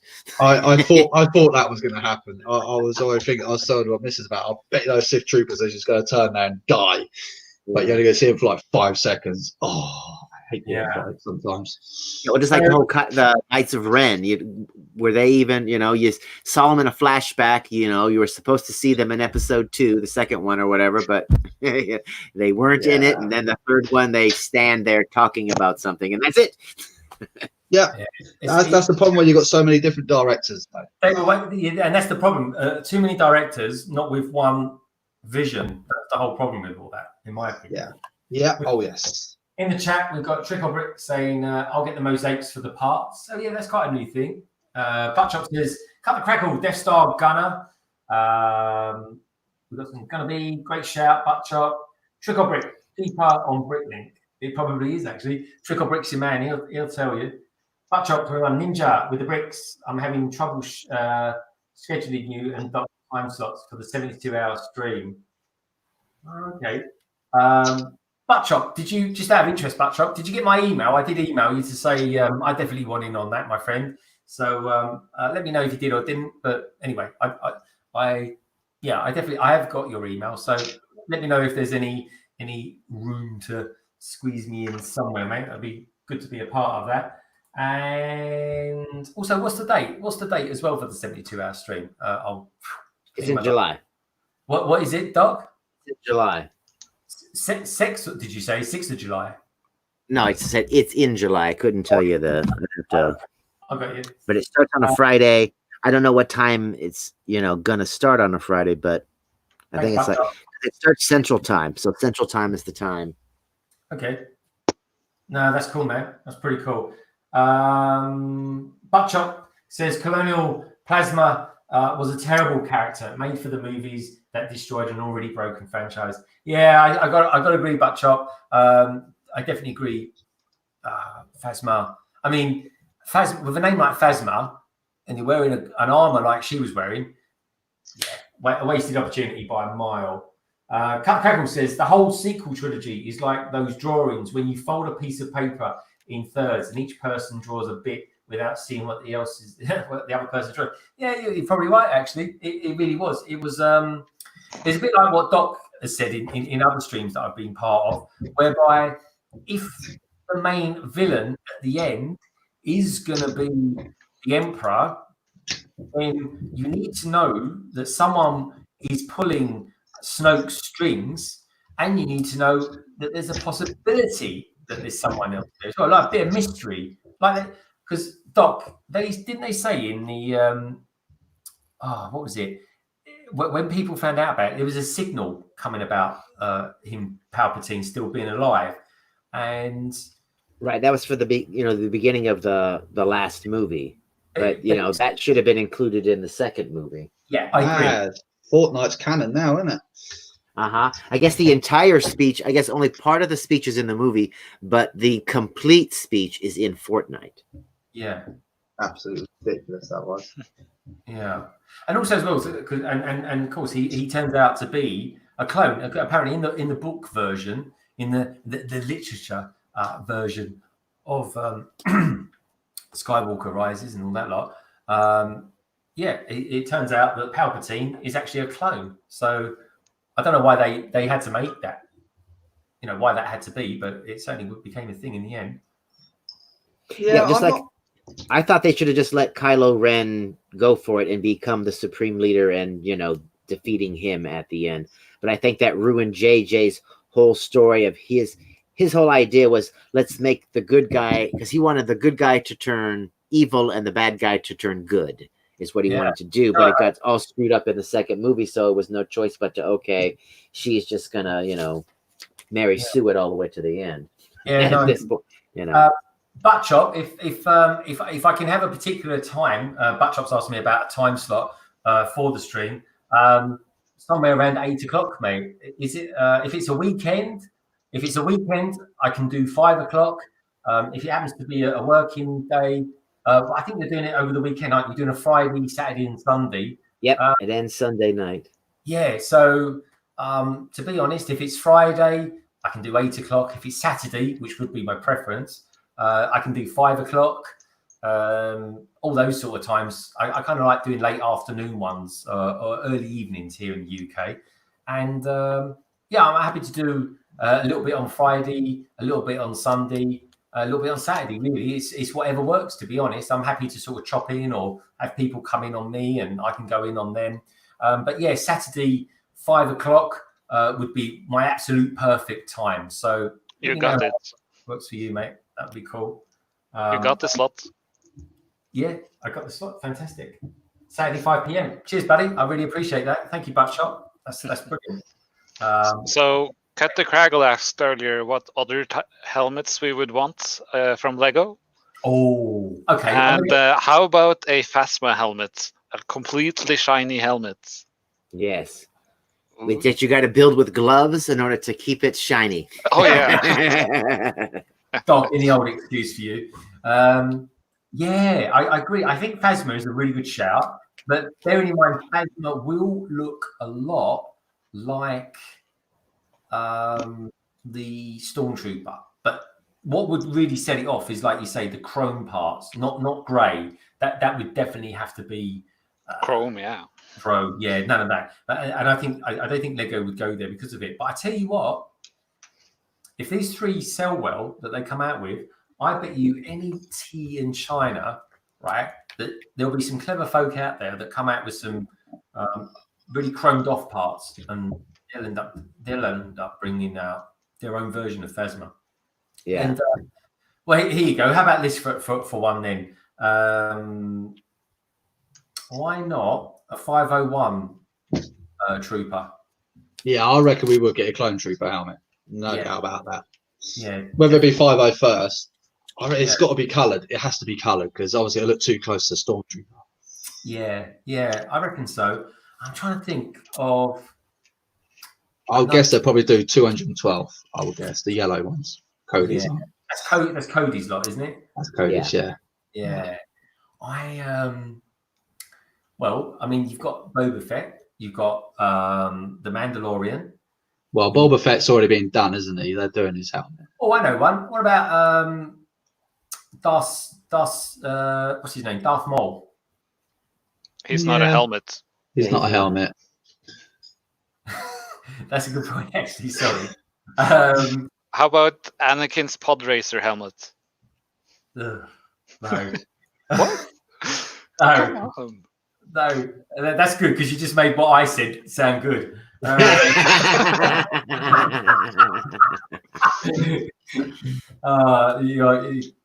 funny, man. Well, you have that the set primary ignition. Those guys that are in the tube to fire the Death Star. They got the black helmets with the bottom lip part. That Imperial sticks. Engineers. Yeah. Yes, those guys. That could be a great helmet.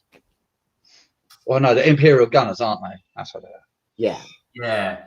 God, who wears cool hair? Okay, what about Sith Trooper in red? That could look That'd good. be quite good. I suppose they might argue they've already done it because they've done a bust. I tell you what they could do though, and it could be a really cheap one to do, in my opinion, because they could use like a cloth piece, and that's a snow trooper. Yeah, that'd be quite a good one. It's a slightly different design as well. That'd be quite good.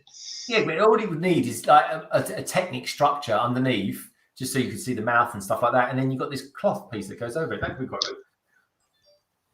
Yeah, I think the options are there.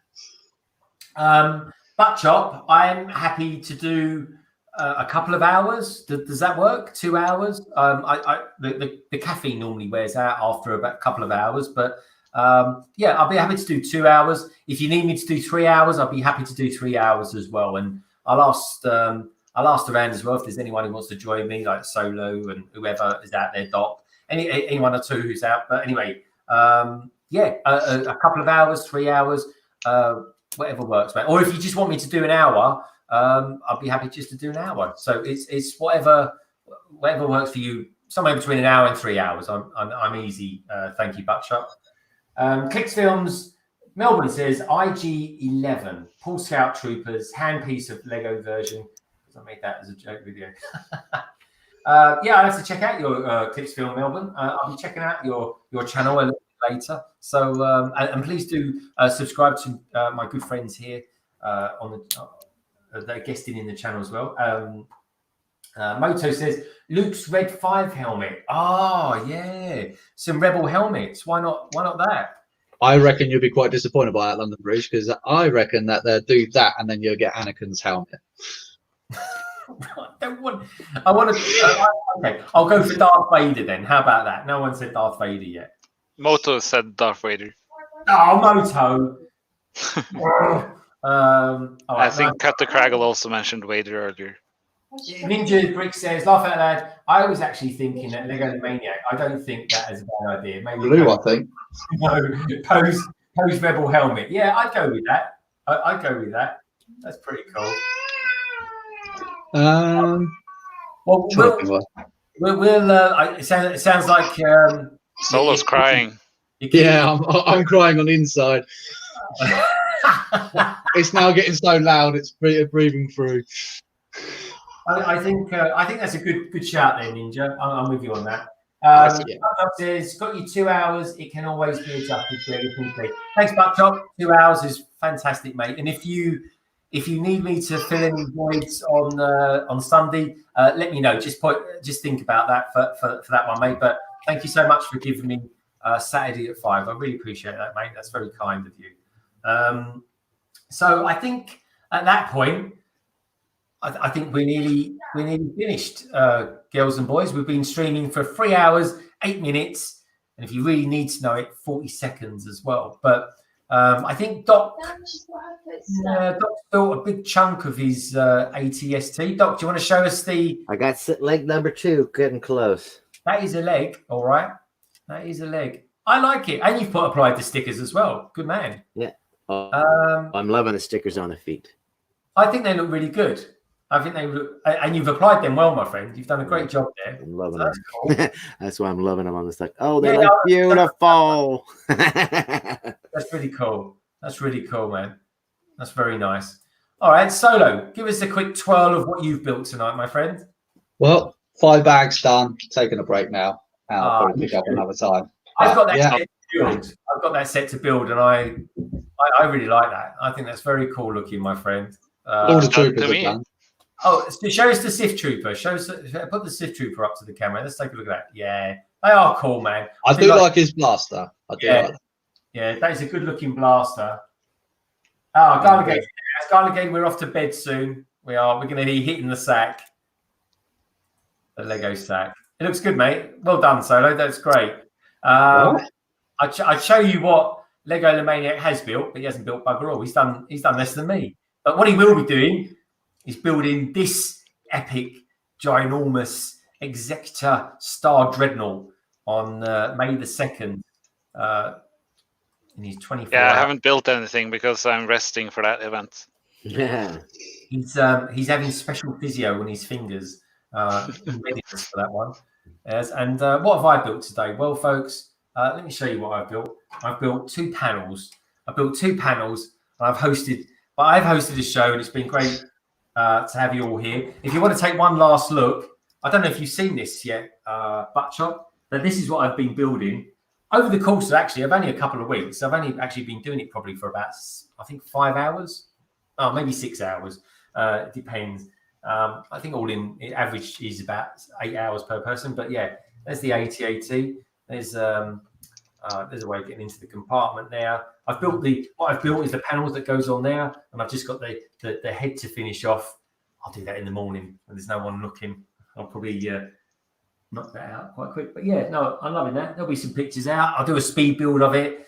I might even do a review of that as well, but we'll see. Coming up from me tomorrow, I've got the transatlantic Lego live stream with my good friend Brick Hive, Brandon from over at Brick Hive there. So tune in for that. That'll be 5 o'clock UK time, and what's that? That's 12 o'clock EST USA time. So if you're around, pop in, say hi. You too, Solo, if you want to pop in, say hello on the chat or whatever. Always do. As always, mate, you've always got a free ticket into any of my streams. Even if it's next week, I'm doing and my next London call-in stream will be next Saturday at 5 o'clock, and it's going to be all British Lego YouTubers chatting about anything you want to, like we always do, our love of Lego, life, and of course having a few laughs along the way as well, like we always do. But yeah, so that's what's coming up from London Bridge Bricks. Been great to have you here. Thanks everyone for being in the chat. Garligade, as always, you are the ever-present chat debonair person. Garligade's going to be in our stream tomorrow, so look out for that as well. Buttchop, if you ever want to jump in on one of our streams, mate, again, like Doc and Brick Hive and anybody else that's pretty regular with me, everyone can always jump in whenever they like. Moto, thanks for being there as well. Ninja with the bricks, great to have you there, mate. It's been really nice having you there. Say hello to Barbara for us and everyone. And Trick or Brick, it's been great having you there, mate. And Brick Vibe as well. Everyone, just thank you so much for being there for us and chatting away. It's been great to have you here. If you've liked what you've seen, give us a thumbs up. If you're new to the channel, then please, by all means, click that subscribe button and become a part of this family thing that we're making. But anyway, it's great to have you out there. Keep safe, keep well, everybody. Don't forget to always keep calm, keep safe, of course. Be kind to everyone, especially in these troubled times. We'll call it. Keep clean. and above all, keep building. Thanks for tuning in, everyone, and we'll see you soon. Take care, and goodbye for now. Bye-bye. Bye-bye.